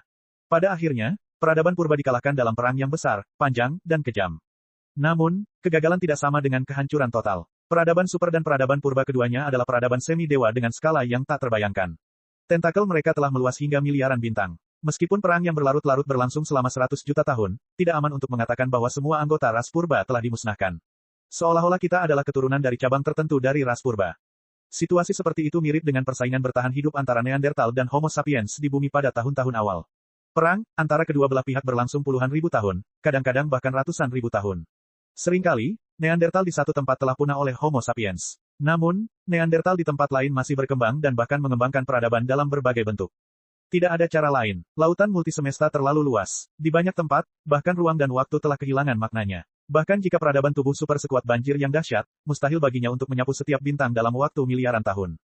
Lagi pula, peradaban purba adalah penguasa lautan bintang di masa lalu. Peradaban tubuh super membayar harga yang mahal untuk menghancurkannya. Bab 3157, Akibat dari Rencana Burung Nasar. Apa? Kalimat terakhir Wei Qingqing menyulut api harapan di hati semua pakar papan atas. Ding Lingdang tak kuasa menahan diri untuk menyela. Dengan mata berbinar, ia bertanya, maksudmu peradaban tubuh super juga membayar harga yang sangat mahal dalam kompetisi alam semesta berbintang, sampai-sampai mereka terluka parah. Ya, Wei Qingqing menganggukkan kepalanya dan berkata, kelahiran, usia tua, penyakit, dan kematian. Ini adalah hukum alam. Segala sesuatu memiliki takdirnya sendiri. Ketika ada kelahiran, akan ada kehancuran. Ketika ada kemakmuran, akan ada kemunduran. Bahkan bagi peradaban tubuh super, mustahil untuk menyingkirkan hukum abadi ini. Saya tidak tahu jenis hantaman apa yang diderita peradaban tubuh super, saya juga tidak tahu luka-lukanya. Saya hanya tahu bahwa, selama puluhan juta tahun, ia untuk sementara melepaskan pengejaran para penyintas peradaban purba dan para pengungsi, tetapi ia telah beristirahat di pusat lautan alam semesta, termasuk makhluk-makhluk cerdas berbasis karbon dari alam semesta Pangu. Perkembangan 100 generasi peradaban juga terkait dengan hibernasi peradaban tubuh super. Saya tidak dapat memikirkan alasan kedua selain luka-luka beratnya. Singkatnya, kekaisaran lautan bintang miliaran tahun yang lalu berakhir dengan runtuhnya peradaban purba. Namun, makhluk purba yang terpecah, melarikan diri, dan berhibernasi tidak menyerah untuk melawan, setidaknya, mereka tidak menyerah untuk berjuang. Selama puluhan juta tahun, mereka mungkin telah melupakan kejayaan leluhur mereka, asal-usul mereka, dan bahkan kekuatan asli mereka, tetapi mereka mengembangkan peradaban baru yang luar biasa sesuai dengan lingkungan tempat persembunyian mereka yang berbeda. Sama seperti kita, Ding Lingdang berpikir sejenak dan bertanya lagi, sejak runtuhnya Kekaisaran Lautan Bintang 10.000 tahun yang lalu, para penyintas telah berevolusi menjadi sistem sosial dan peradaban baru di berbagai sektor alam semesta Pangu, seperti Kekaisaran, Aliansi Suci, Federasi, Sektor Bintang Terbang, Sektor Asal Surga, Sektor Setan Darah, dan Dunia Suci Kuno. Ada berbagai macam hal aneh di dalamnya. Ya, itu benar, Wei Qingqing menambahkan, selain berbagai cabang klan purba yang melarikan diri, ada juga banyak peradaban asli tingkat rendah dan spesies asing di tengah Lautan Bintang. Mereka juga tidak mau tunduk pada tubuh super, karena banjir yang mengerikan. Sebaliknya, mereka telah membentuk aliansi dengan sisa-sisa klan purba untuk melawan banjir bersama. Tunggu, Ding Lingdang berteriak mewakili semua orang lagi. Bukankah peradaban tingkat rendah dan spesies alien membenci peradaban purba? Aku ingat bahwa peradaban purba muncul sebagai penakluk dan menghancurkan seluruh alam semesta pada awalnya. Tidak ada teman abadi, yang ada hanya kepentingan abadi. Kebenaran yang tak terbantahkan dalam peradaban umat manusia berlaku juga di antara spesies cerdas di multiverse. Wei Qingqing menjelaskan, benar sekali. Pada awalnya, citra peradaban purba di Lautan Bintang memang seperti penakluk brutal. Mereka menghancurkan rumah-rumah spesies cerdas yang tak terhitung jumlahnya dan sarang spesies lain di luar angkasa. Mereka terkenal jahat dan penuh dengan kejahatan. Pembaruan oleh. Namun, itu terjadi jutaan tahun yang lalu. Apakah Anda peduli bahwa beberapa suku primitif melancarkan serangan terhadap suku primitif leluhur Anda jutaan tahun yang lalu? Kemuliaan peradaban purba telah berlalu sejak lama sekali. Saat ini, yang tersisa hanyalah sekelompok prajurit yang babak belur dan kelelahan. Mereka bahkan tidak pernah menikmati sedikit pun manfaat dari penaklukan alam semesta oleh leluhur mereka. Sejak mereka lahir, mereka telah menggigil dalam bayang-bayang banjir, menjalani kehidupan yang penuh kecemasan. Apa gunanya membalas dendam terhadap sekelompok anjing liar seperti itu? Di pihak peradaban Flottide, memang benar bahwa mereka muncul sebagai pembalas dendam yang memimpin keadilan dan perdamaian saat mereka masih lemah. Mereka juga didukung oleh banyak peradaban asli tingkat rendah dan spesies alien di luar angkasa. Big Data Superlink, di awal seharusnya tidak melibatkan pemusnahan kehendak bebas. Oleh karena itu, peradaban super dipercaya oleh banyak spesies dan peradaban dan berkembang pesat. Namun, ketika ia berubah dari Ghost Avenger, di planet yang telah hancur sejak lama menjadi gelombang kosmik apokaliptik, perubahan yang mengerikan pasti telah terjadi di dalamnya juga, yang membuat banyak peradaban asli dan penduduk luar angkasa menyadari bahwa ia tidak secerdas dan sebaik yang terlihat dan bahwa ia mungkin merupakan musuh yang jauh lebih tangguh daripada peradaban purba. Paling tidak, peradaban purba adalah musuh yang dapat dipahami dalam kisaran normal. Yang kuat memangsa yang lemah. Pemenangnya adalah raja. Kelangsungan hidup yang terkuat adalah kelangsungan hidup yang terkuat. Semua spesies dan peradaban adalah sama. Siapapun yang menerima kekuatan peradaban purba akan memulai jalan yang sama dengan peradaban purba. Semua orang sama. Tidak ada yang lebih jahat daripada orang lain. Tetapi peradaban super, sama sekali berbeda. Ia tidak dapat dipahami, tidak dapat diprediksi, dan bahkan tidak dapat dijelaskan. Bentuk dan tujuan aslinya selalu tersembunyi dalam kabut. Ketika peradaban tingkat rendah dan spesies alien di luar angkasa tiba-tiba menyadari kebenaran, semuanya sudah terlambat. Orang-orang yang terhubung dengan tubuh super tidak akan pernah bisa dibebaskan lagi. Mereka hanya bisa mengirim peringatan kepada mereka yang belum bergabung dengan mereka. Sebagian besar dari mereka tidak mau mempercayai peringatan itu dan memilih untuk ditelan oleh banjir. Namun, beberapa spesies dan peradaban yang tidak mau bekerja sama dengan peradaban lain memilih untuk berdamai dengan musuh mereka jutaan tahun yang lalu dan menghadapi musuh kebebasan bersama-sama. Secara keseluruhan, ada dua kekuatan seperti itu di lautan multiverse saat ini. Salah satunya adalah Flottide, peradaban tubuh super, dan yang lainnya adalah Alliance of Resistance, yang terdiri dari semua orang yang menentang Flottide dengan sisa-sisa peradaban purba sebagai intinya. Dipahami, Ding Lingdang mengangguk. Lalu, bagaimana kau bisa bertemu dengan kapal luar angkasa, aliansi perlawanan, dan menjadi utusan mereka? Apa yang mereka inginkan? Yang lebih penting, apakah aliansi perlawanan atau banjir telah menemukan koordinat kita? Mungkin belum. Wei Qingqing menjelaskan, meskipun bernama aliansi, kekuatan keseluruhan aliansi perlawanan tidak terlalu kuat, setidaknya jika dibandingkan dengan Flottide. Jika Flottide adalah pasukan pendudukan biasa yang bersenjata lengkap, itu hanyalah organisasi seperti pasukan gerilya kosmik. Bahkan pendahulunya, peradaban purba di puncaknya, tidak sebanding dengan Flottide, apalagi Flottide. Karena itu, selama ribuan tahun, koalisi pemberontak sebagian besar bersembunyi dan melarikan diri. Mereka jarang mengambil inisiatif untuk menyerang. Bahkan dapat dikatakan bahwa, para pelarian berkomunikasi satu sama lain dan saling membantu sehingga akan lebih mudah bagi mereka untuk melarikan diri, adalah slogan yang agak tidak berdaya. Satu hari lagi untuk bertahan hidup adalah kemenangan. Namun, pada saat aliansi perlawanan meluncurkan, kapal luar angkasa Messenger, yang tak terhitung jumlahnya ke lautan universal, aliansi mempelajari sepotong berita berharga melalui saluran rahasia dan setelah banyak risiko. Dikatakan bahwa beberapa orang yang terbangun di kedalaman banjir memberontak dan melancarkan pemberontakan besar, yang diberi nama sandi, Rencana Burung Nasar. Meskipun pemberontakan gagal menghancurkan banjir, ia memberikan pukulan berat lainnya pada banjir, yang menempatkannya dalam kondisi terlemahnya dalam puluhan juta tahun terakhir. Apa? Ding Lingdang seperti disambar petir 2 kali di kakinya. Dia berteriak dan hampir melompat. Mereka yang mengetahui kebenaran, seperti Xiaoming dan Wen Wen, juga terkejut, dan tidak tahu harus berkata apa untuk waktu yang lama. Ada apa? Wei Qingqing sedikit terkejut, apakah ada masalah? Tidak. Mengambil napas dalam-dalam, Ding Lingdang memegang dadanya dan berkata, Saudari Qingqing, silakan lanjutkan. Aliansi Perlawanan menyadari bahwa ini adalah kesempatan sekali seumur hidup setelah memverifikasi keaslian, rencana burung nasar. Wei Qingqing melanjutkan, sebelum itu, Float Tide, sebuah peradaban super, telah menduduki lebih dari 90% zona ruang angkasa di tengah samudera semesta.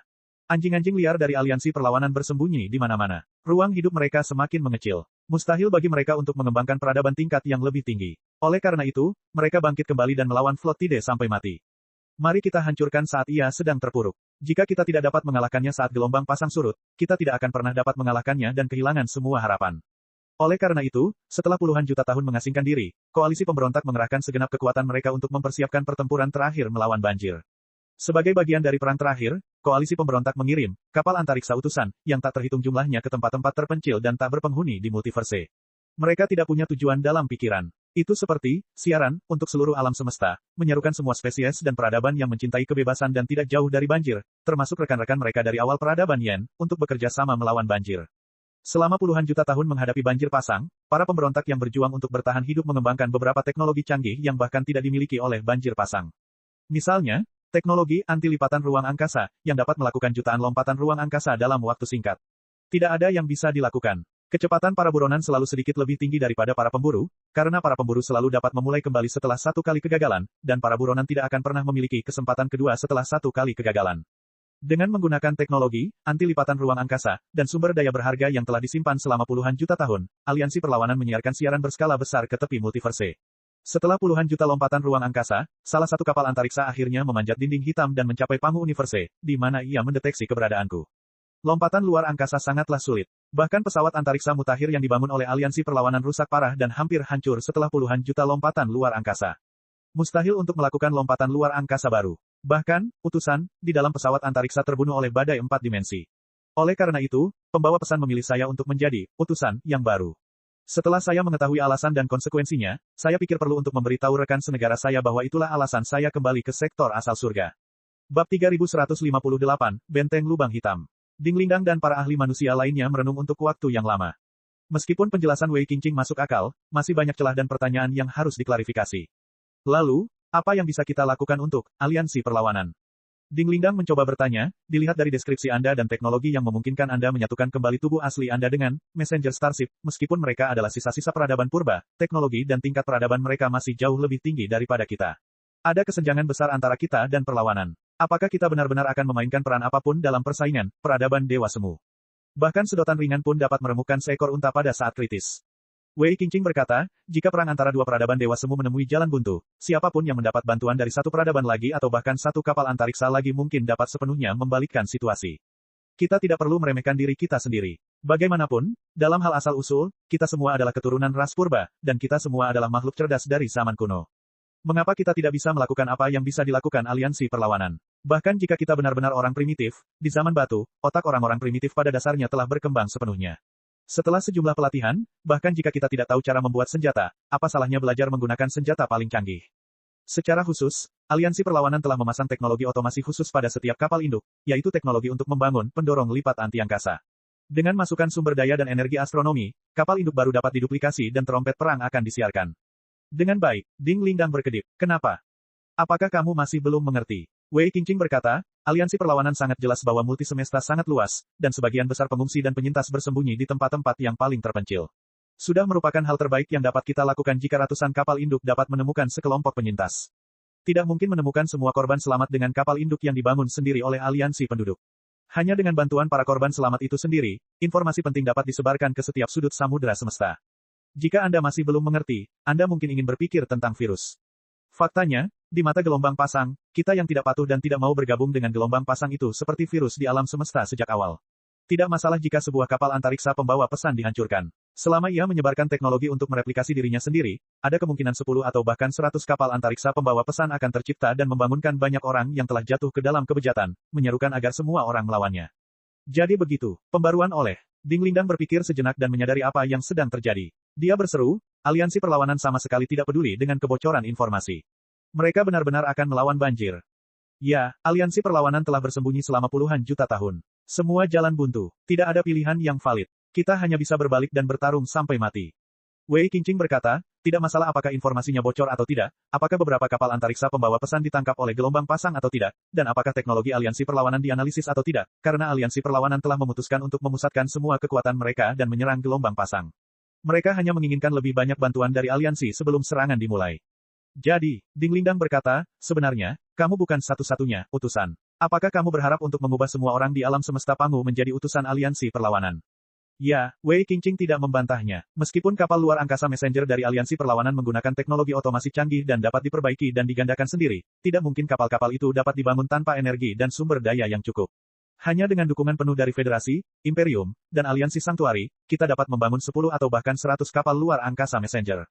Lagi pula, kapal induk itu tidak berawak. Sebaiknya membawa sukarelawan untuk menyelesaikan misi, relay informasi.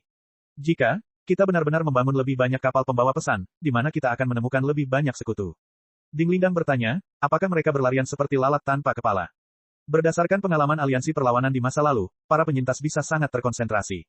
Ketika ada penyintas di alam semesta tertentu, itu seringkali berarti ada penyintas lain di alam semesta di dekatnya. Itu juga cukup bisa dimengerti, karena kita semua berasal dari armada yang sama dan telah terpisah selama perjalanan panjang di lautan bintang. Tentu saja, kita tidak jauh dari satu sama lain. Wei Qingqing menjelaskan, selain itu, banyak peradaban asli tingkat rendah dan spesies alien di luar angkasa, seperti Void Hunter, yang mahir berlayar di lautan bintang, telah membawa banyak parameter astronomi di tepi multiverse. Mereka secara kasar dapat menyimpulkan situasi alam semesta tertentu dan apakah mereka cocok untuk kelangsungan hidup makhluk cerdas berbasis karbon.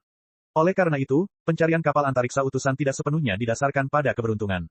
Ada pola tertentu yang dapat kita ikuti. Selama kita melanjutkan pekerjaan kapal antariksa utusan, kita akan dapat mencari satu alam semesta demi alam semesta. Sama seperti di awal, Anda dan Liao secara bertahap telah menemukan prinsip, sektor kristal, sektor cincin surga, dunia neter, sektor laut pohon, dunia suci kuno. Tentu saja ada bahayanya, dan faktor risikonya sangat tinggi. Oleh karena itu, saya hanya akan mempublikasikan informasi dan mengusulkan saran. Pilihan akhir tetap akan diputuskan oleh Anda. Selain itu, aliansi perlawanan telah menyimpan perkiraan koordinat markas besar kapal antariksa mereka. Jika suatu hari nanti kita dapat menganalisis sepenuhnya, teknologi anti lipatan ruang angkasa, yang tersimpan di dalam kapal antariksa messenger, kita akan dapat mencapai markas besar aliansi perlawanan dan bergabung dengan mereka. Itu akan menjadi hadiah kecil, atau ujian, yang mereka berikan kepada kita. Lagi pula, dengan perekrutan dan persiapan aliansi perlawanan, lokasi markas mereka pasti bukan rahasia lagi. Banjir pasti sudah mengetahuinya sejak lama. Tidak ada gunanya merahasiakannya. Saat Wei Qingqing berbicara, tangannya mekar seperti bunga anggrek. Serangkaian parameter astronomi dan pusaran hitam yang kacau melayang keluar dari telapak tangannya. Itu adalah hal paling gelap yang pernah dilihat Ding Lindang. Itu hampir menelan seluruh Kunlun. Ah, tepat pada saat itu, suara-suara tiba-tiba bergema di belakang mereka. Ketika Ding Lindang berbalik, dia mendapati banyak ahli dan cendekiawan dari klan Pangu dan klan Nuwa sangat terkejut. Lautan lubang hitam, lautan lubang hitam. Gelombang otak tajam dari para ahli klan Pangu dan klan Nuwa berkumpul menjadi istilah baru. Apa maksudmu? Ding Lindang mengerutkan kening. Setelah penjelasan seorang astronom dari klan Nuwa, para ahli dari ras manusia mengetahui bahwa, ketika para astronom dari era purba belajar di Istana Surgawi, mereka telah menyimpulkan dari informasi astronomi yang telah bocor ke dalam air pasang bahwa ada tempat yang sangat jauh di luar alam semesta Pangu, mungkin pusat kosmos. Ada suatu daerah di mana gravitasinya sangat tinggi. Oleh karena itu, tempat itu diberi nama, penarik raksasa. Ada banyak teori berbeda tentang asal-usul, sumber raksasa. Banyak astronom purba mengajukan hipotesis mereka sendiri. Salah satu teori yang paling populer adalah bahwa ada suatu area tempat lubang hitam yang tak terhitung jumlahnya berkumpul di dekat pusat samudera semesta. Ratusan ribu lubang hitam, jika tidak jutaan, berkumpul di sana dan membentuk lautan lubang hitam. Itu hanya spekulasi para astronom purba. Dengan teknologi dan kemampuan eksplorasi Pangu Universe saat ini, mustahil bagi mereka untuk didukung oleh bukti apapun. Namun, kemunculan Wei Qingqing seharusnya menjadi koordinat markas besar aliansi perlawanan, yang kebetulan merupakan lokasi teoritis lautan lubang hitam. Bagaimana mungkin para astronom tidak terkejut? Memang benar markas besar aliansi perlawanan berada di tengah lubang hitam yang pekat. Mereka telah membangun garis pertahanan yang tidak bisa dihancurkan dengan lubang hitam tersebut. Garis pertahanan itu dikenal sebagai penghalang lubang hitam. Wei Qingqing berkata, ini juga merupakan kartu truf terakhir yang membuat aliansi perlawanan yakin untuk melawan bencana banjir. Pada saat ini, miliaran orang yang selamat dan pengungsi berubah menjadi yang terbangun dan perlawanan dan berbaris menuju laut lubang hitam untuk membentuk pasukan untuk melawan banjir. Membangun ribuan lubang hitam menjadi bentengnya sendiri. Teknologi pembekuan darah seperti itu benar-benar di luar imajinasi siapapun.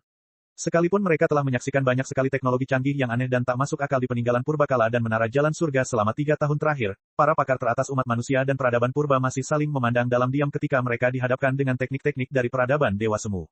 Kita perlu memikirkannya secara matang. Ding Lingdang bergumam. Tentu saja, dengan senyum pahit, Wei Qingqing berkata, memang, aku harus memikirkannya dengan saksama. Justru karena aku tidak dapat memahami kebenaran, risiko, dan manfaat dari semua ini, aku kembali dan menyerahkan masalah terbesar kepadamu. Para pakar tingkat atas umat manusia dan para pakar purba berpikir selama 3 hari 3 malam, namun tetap saja tidak dapat menemukan 1% pun dari keseluruhan masalah. Sementara itu, Ding Lingdang telah menghubungi Wei Qingqing berkali-kali, mencoba mencari tahu apakah dia berkata jujur atau tidak dengan memintanya untuk membuka surat itu terlebih dahulu. Wei Qingqing sangat kooperatif. Dia menyerahkan semuanya kepada Komite Pengembangan Bersama Istana Surgawi, yang merupakan badan pembuat keputusan dari Federasi, Kekaisaran, Aliansi Suci, dan Primitif. Akan tetapi, semakin banyak yang diketahuinya, semakin bingung dan kacau jadinya dia. Namun, berdasarkan intuisinya, Ding Lingdang sudah percaya bahwa Wei Qingqing adalah dirinya sendiri dan bahwa dia mengatakan kebenaran. Persahabatan pribadi antara keduanya dengan cepat memanas. Ding Lingdang mengambil kesempatan untuk mengajukan beberapa pertanyaan pribadi kepada Wei Qingqing mengenai Liao. Itu adalah malam ketiga Wei Qingqing kembali ke Federasi. Tentu saja, tidak ada yang namanya siang dan malam di lautan bintang yang tak berujung. Di koridor pengamatan di kepala Kunlun, bintang-bintang berkilauan seperti gerimis di dalam kabin kristal yang semurni ketiadaan. Bab 3159, Penjara Reinkarnasi. Maaf, Suster Qingqing. Mengenai usulan Anda, panitia harus mempelajarinya dan mendiskusikannya. Saya khawatir tidak akan mudah untuk membuat keputusan. Mungkin perlu waktu 1,5 tahun sebelum keputusan dibuat. Ding Lingdang berkata dengan agak malu, tetapi kamu tidak perlu terburu-buru, karena penelitian yang terkait dengan super teleportasi dan anti-lipatan ruang angkasa telah dilakukan secepat mungkin. Penelitian tentang teknologi super teleportasi tidak dimulai hari ini, tetapi 3 tahun lalu, ketika Gu Wuxin hampir berubah menjadi pelangi. Hingga hari ini, para ahli terbaik umat manusia dan para penyintas zaman purba memiliki pemahaman yang mendalam tentang sifat dan bentuk jembatan pelangi. Teknologi, anti-lipatan ruang angkasa, yang dibawa oleh Wei Qingqing dapat diverifikasi dan dijawab oleh satu sama lain, sehingga mempercepat pemahaman umat manusia tentang misteri ruang angkasa. Tidak masalah. Aku mengerti, bahkan aku percaya bahwa semua ini tidak sesederhana kelihatannya. Mungkin ada rencana besar di baliknya. Wei Qingqing berkata, semua yang kita ketahui saat ini hanyalah cerita dari sisi saya. Bahkan jika saya tidak bermaksud menipu Anda, siapa yang tahu apakah saya telah dicuci otak oleh apa yang disebut puing-puing, kapal luar angkasa messenger. Faktanya, tidak ada yang namanya, kapal luar angkasa messenger, atau aliansi para penentang. Semuanya adalah perangkap yang dipasang oleh pasang surut sehingga semua penentang akan langsung masuk ke dalam perangkap tanpa masalah. Bukankah itu mungkin? Bahkan jika kapal luar angkasa kurir dan koalisi para penentang itu memang ada, itu tidak berarti bahwa mereka telah mengungkapkan seluruh kebenaran kepada kita. Bagaimanapun, badan utama koalisi para penentang adalah sisa-sisa peradaban purba. Siapa yang tahu nilai-nilai seperti apa yang dimiliki oleh penakluk kosmik dan tiran lautan bintang, dan apakah mereka sejalan dengan peradaban kecil manusia di alam semesta Pangu? Mungkin, mereka meniup terompet dan memanggil umpan meriam alih-alih pasukan koalisi. Kemungkinannya juga sangat tinggi. Secara keseluruhan, terlepas dari apakah informasi yang dibawa oleh pembawa itu benar atau salah, apa yang ada di depan kita masih jauh dari kata cerah. Peradaban kita yang terpencil dan tidak penting ini ditakdirkan untuk menanggung kemunduran, kesengsaraan, dan ujian yang tak terhitung jumlahnya agar dapat bertahan hidup di lautan bintang yang tak berujung, bukan? Wei Qingqing menatap bintang-bintang di langit, suaranya jauh dan tenang. Kamu benar. Ding Lingdang tertegun sejenak sebelum menjawab, intinya, kita masih terlalu lemah. Bagi yang lemah, tindakan apapun yang dilakukan yang kuat bisa menjadi rencana atau jebakan.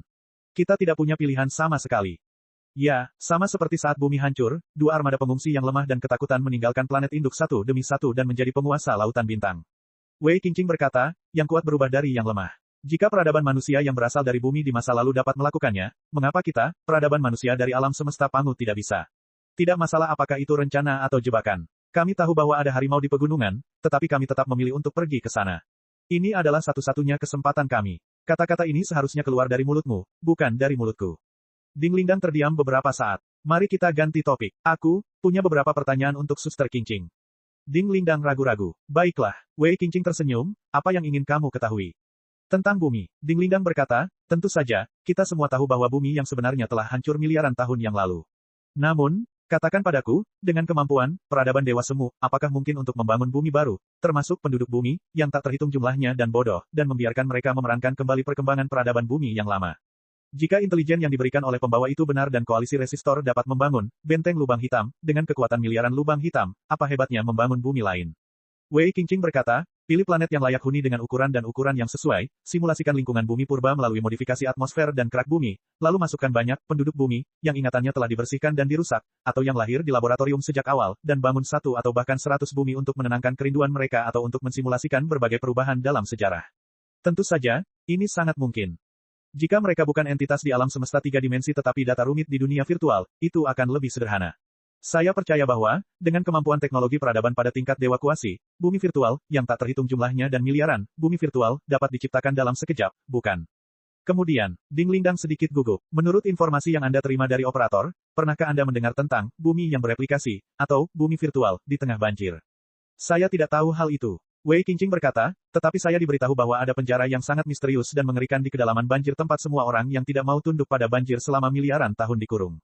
Apa? Ding Lingdang terkejut. Apa maksudmu? Meskipun banjir itu tak terbendung dan menelan spesies dan peradaban satu demi satu, terutama ketika ia mengalahkan peradaban purba dan menyerap ribuan alam semesta miliknya, tidak semua individu bersedia tunduk pada tiraninya. Wei Qingqing menjelaskan, 3 pasukan dapat merebut posisi panglima tertinggi, tetapi orang biasa tidak dapat merebut tekad. Mudah untuk menghancurkan sebuah peradaban, tetapi sulit untuk membuat semua individu dari peradaban itu patuh. Bagi individu dari ras dan peradaban yang kalah, semakin kuat mereka, semakin ulet tekad mereka, semakin mandiri jiwa mereka, dan semakin tidak mau mereka menyatu dengan jiwa ribuan orang. Air pasang telah menangkap orang-orang ini. Membunuh mereka adalah hal yang mudah. Namun, pendekatan yang sederhana dan kasar seperti itu tidak akan mencapai tujuan utama dari air pasang. Bahkan, air pasang akan membebaskan orang-orang ini dengan cepat. Oleh karena itu, penjara semacam itu ada di kedalaman banjir. Penjara itu dikenal sebagai penjara reinkarnasi oleh koalisi pemberontak. Jiwa-jiwa heroik yang tak terhitung jumlahnya dikurung di sana, termasuk rencana burung Nasar yang saya sebutkan 3 hari lalu. Sangat mungkin itu adalah penjara pelarian jiwa-jiwa heroik. Jadi seperti ini, Ding Lingdang menatap Li Yao dan berpikir lama. Akhirnya, dia tidak bisa menahan diri untuk bertanya, Saudari Qingqing, katakanlah Li Yao masih hidup. Mungkinkah jiwanya terkunci di penjara reinkarnasi? Aku tidak tahu, Wei Qingqing berkata, namun kemungkinan seperti itu memang ada. Kematian bukanlah akhir, itu hanyalah awal dari sisi lain perjalanan. Menurut uraianmu, jiwa Li Yao sudah cukup kuat. Bahkan jika sebagian besar informasi kehidupannya telah terhapus, itu pasti masih memiliki nilai penelitian yang besar.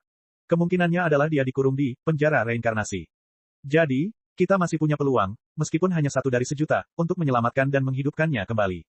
Ding Lingdang sangat gembira, namun setelah dipikir-pikir lagi, dia sangat kecewa. Lupakan saja, bahkan jika kemungkinan seperti itu memang ada, pertahanan penjara reinkarnasi pasti sangat ketat. Jiwa Li Yao pasti menjadi target pengawasan tingkat tinggi. Setiap gerakannya dan gerakan kita akan terdeteksi oleh banjir. Kecerobohan kita hanya akan membuat kita terperangkap dan terbunuh. Belum tentu, Wei Qingqing berkata, inilah yang kukatakan sebelumnya. Memahami keberadaan air pasang dengan bahasa dan metode berpikir kita sama sekali berbeda. Sebenarnya, apakah itu kata, peradaban, aliansi, atau penjara reinkarnasi, semuanya disatukan secara acak untuk menjelaskannya. Jangan menganggap banjir sebagai peradaban yang miliaran kali lebih maju daripada umat manusia. Sebaliknya, anggaplah sebagai bentuk kehidupan raksasa tertentu yang meliputi alam semesta. Ia adalah bentuk kehidupan super dengan alam semesta, sebagai tubuhnya dan miliaran bintang yang bersinar sebagai api pikirannya. Paling tidak, ia berevolusi menuju bentuk kehidupan kosmik yang luar biasa. Dan kita, makhluk cerdas kecil berbasis karbon, setara dengan bakteri dan virus. Misalnya, Anda mungkin dapat memantau wabah dan kerusakan akibat flu biasa. Anda mungkin dapat menemukan berbagai metode untuk mencegah dan menghilangkannya. Anda mungkin dapat melakukan intervensi terhadap flu biasa. Anda mungkin memiliki berbagai metode untuk melindungi diri sendiri, tetapi mustahil bagi Anda untuk memantau setiap virus flu tertentu, bukan? Ding Lingdang sedikit terkejut dan mengangguk tanpa sadar. Dengan logika yang sama, ketika Anda menemukan adanya semacam infeksi bakteri atau ketidakseimbangan dalam tubuh Anda yang akan memengaruhi kesehatan Anda dapat minum obat dan cairan infus, Anda dapat menggunakan tindakan pengobatan yang paling canggih, dan Anda juga dapat mengaktifkan sistem kekebalan tubuh di dalam tubuh Anda untuk mengatasinya. Wei Qingqing melanjutkan, tapi Anda tetap tidak bisa mengunci setiap bakteri tertentu dan menghancurkannya satu persatu, sama sekali tidak perlu melakukan itu, bukan?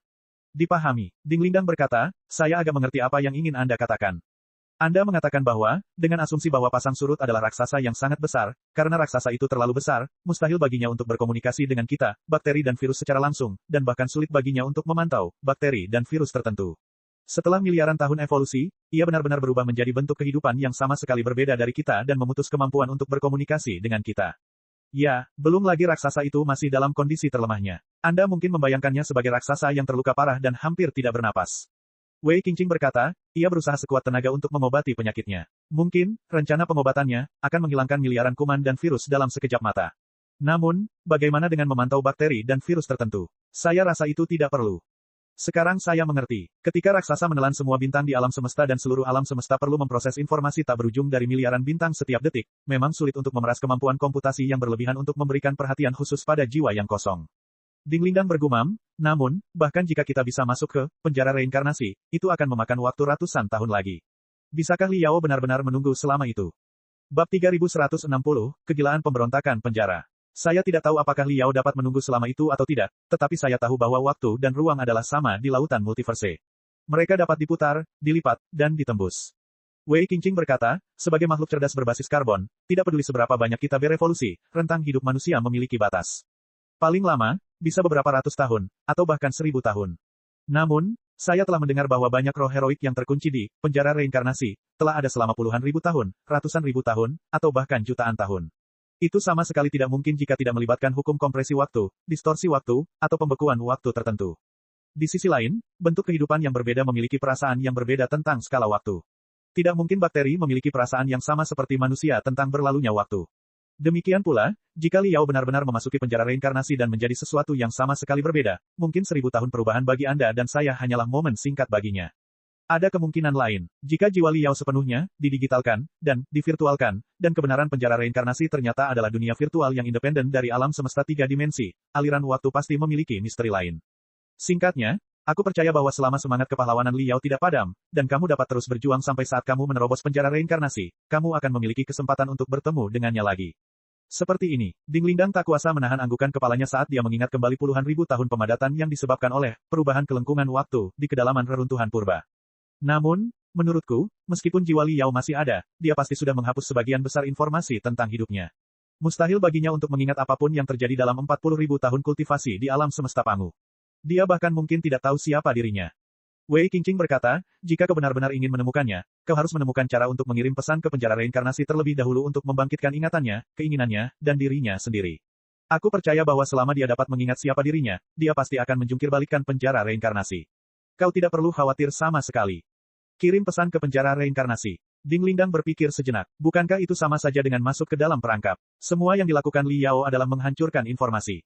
Waktu telah berubah. Tentu saja, saya tidak berbicara tentang mengirim pesan ke penjara reinkarnasi di kedalaman banjir saat ini. Teknologi kita saat ini masih jauh dari cukup untuk melakukan itu. Wei Qingqing berkata, saat ini, pertempuran terakhir antara Flottide dan Resistance Alliance belum terjadi. Kami masih bersembunyi dalam kegelapan. Tentu saja, kami tidak dapat membocorkan informasi apapun ke dunia luar. Namun, jika kita melihat ke masa depan ratusan atau bahkan ribuan tahun dari sekarang, jika kita menemukan lusinan atau bahkan ratusan peradaban yang sama sekali berbeda di dekat alam semesta Pangu suatu hari dan menjangkau aliansi perlawanan, dan kedua peradaban Dewa Semu itu memulai perang total, kita tidak perlu lagi menyembunyikan diri.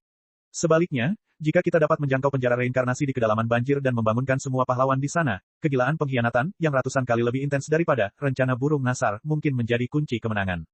Lihat, seperti yang kukatakan tadi, peradaban kita yang tampak terpencil, sunyi, dan tak berarti belum tentu tidak mampu menentukan masa depan lautan multisemesta. Tanggul kecil bisa dihancurkan oleh sarang semut. Siapa bilang kita tidak bisa menjadi semut yang menghancurkan air pasang? Tentu saja, aku tidak terburu-buru, tetapi sebaiknya aku memikirkannya dengan saksama terlebih dahulu. Jika aku benar-benar perlu mengirim pesan ke penjara reinkarnasi, suatu hari untuk membangunkan roh heroik seperti Liao, teknologi seperti apa yang harus aku gunakan dan bagaimana cara melakukannya? Perkataan Wei Qingqing membuat Ding Lingdang melamun cukup lama. Dia ingat Liao telah bercerita kepadanya tentang bumi dalam mimpinya. Bumi dalam mimpinya tampak dihuni oleh 6 miliar orang biasa yang bahkan tidak memiliki kekuatan untuk mengikat seekor ayam. Mereka semua adalah makhluk bodoh yang tidak mengetahui keajaiban energi spiritual, luasnya alam semesta, dan kecemerlangan kehidupan yang sesungguhnya. Dengan kata lain, mereka tidak pernah benar-benar hidup. Liao hanyalah salah satu dari mereka. Akan tetapi, bagaimana jika penduduk bumi itu mendapati bahwa mereka bukanlah orang biasa seperti yang mereka kira, melainkan roh-roh heroik yang telah tersegel dalam peperangan yang tak terhitung jumlahnya yang gagal melawan arus selama miliaran tahun. Jika dia dapat membangunkan 6 miliar jiwa kepahlawanan dan mengingatkan mereka tentang kebebasan, kejayaan, dan takdir mereka, mereka semua akan sekuat Liao. Mungkin, itulah kunci untuk menghancurkan gelombang banjir. Saya mengerti. Tatapan Ding Lingdang yang selama 3 hari ini tampak bingung, kini kembali tegas. Ia menarik napas panjang dan kembali tersenyum percaya diri. Ia mengepalkan tinjunya dan berkata dengan tulus, terima kasih, Saudari Qingqing. Kurasa aku tahu apa yang harus kulakukan selanjutnya. Tidak perlu berterima kasih padaku. Berpikirlah lebih banyak, berpikirlah lebih banyak. Jangan percaya apapun yang dikatakan orang lain, termasuk apa yang baru saja kukatakan. Wei Qingqing berkata, biarkan aku mengulanginya. Aku tidak tahu apakah masalah tentang kapal antariksa pembawa pesan dan trompet perang itu benar atau tidak. Aku tidak tahu apakah aliansi perlawanan hanyalah kedok yang dibuat oleh air pasang untuk menarik para penentang ke dalam perangkap. Aku tidak tahu apakah aku telah menjadi alat kejahatan atau tidak dan apakah aku akan membawa peradaban kita ke dalam kegelapan yang tak berujung. Aku tidak tahu apapun tentang semua ini. Yang kutahu hanyalah badai yang menyapu lautan bintang sudah di sini, dan kita tidak punya tempat untuk lari kecuali terus maju, kan? Ya, mata Ding Lingdang menembus jendela kabin yang transparan dan ke kedalaman bintang-bintang yang seperti badai. Dia berkata dengan tegas, satu kata demi satu, kita tidak punya tempat untuk lari, dan kita tidak pernah berpikir untuk melarikan diri sama sekali. Apakah musuh kita adalah Flottide atau Resistance Alliance? Apakah itu peradaban semi-dewa atau peradaban tingkat dewa sejati? Atau keberadaan yang bahkan lebih tinggi dari peradaban tingkat dewa dan tidak dapat dijelaskan dengan kata-kata? Kita akan berjuang sampai akhir. Kita akan mati sebagai pahlawan, menginjak mayat musuh kita, dan mendaki ke puncak evolusi dan puncak di atasnya. Selama miliaran tahun terakhir, nenek moyang kita telah membuat 100% keajaiban dengan hanya 1% harapan. Dalam miliaran tahun mendatang, kita akan terus seperti ini sampai langit dan bumi menghancurkan kita atau kita membantai seluruh dunia. 3 tahun telah berlalu sejak Wei Qingqing kembali ke Federasi. Selama 3 tahun terakhir, Federasi, Imperium, dan Aliansi Suaka, serta zona ruang angkasa otonom purba, telah berubah ratusan kali lebih hebat dan cepat daripada 3 tahun sebelumnya. Dari semua perubahan, yang paling penting bagi masa depan alam semesta Pangu tidak diragukan lagi adalah keputusan, Komite Pengembangan bersama Istana Surgawi, untuk mengaktifkan rencana utusan, dan keluar dari alam semesta Pangu. Itu bukan tindakan impulsif, tetapi seperti dikatakan Ding Lingdang dan Wei Qingqing, tidak ada pilihan lain. Pertama, apakah Wei Qingqing mengatakan kebenaran atau dia sendiri telah dihipnotis oleh musuh? Setidaknya menurut analisis para ahli peralatan sihir, puing-puing, kapal luar angkasa Messenger, memiliki jejak kuat produksi industri. Dengan kata lain, kapal antariksa pembawa pesan bukanlah barang yang dibuat sendiri. Mungkin saja ribuan kapal antariksa telah dibangun dan didistribusikan ke seluruh kosmos. Dalam keadaan seperti itu, akan sangat lucu jika mereka terus menjadi pengecut. Bahkan jika peradaban manusia di alam semesta Pangu tidak menjelajahi dunia luar, kapal antariksa lain mungkin menemukan penyintas lainnya, atau kapal antariksa baru mungkin melompat ke alam semesta Pangu dan akhirnya menemukan koordinat alam semesta Pangu. Para pengejar banjir pasang juga mungkin menemukan alam semesta Pangu melalui kapal antariksa. Burung unta mengubur kepalanya di pasir. Selain memperoleh rasa aman sementara yang bersifat ilusi, hal itu tidak ada gunanya.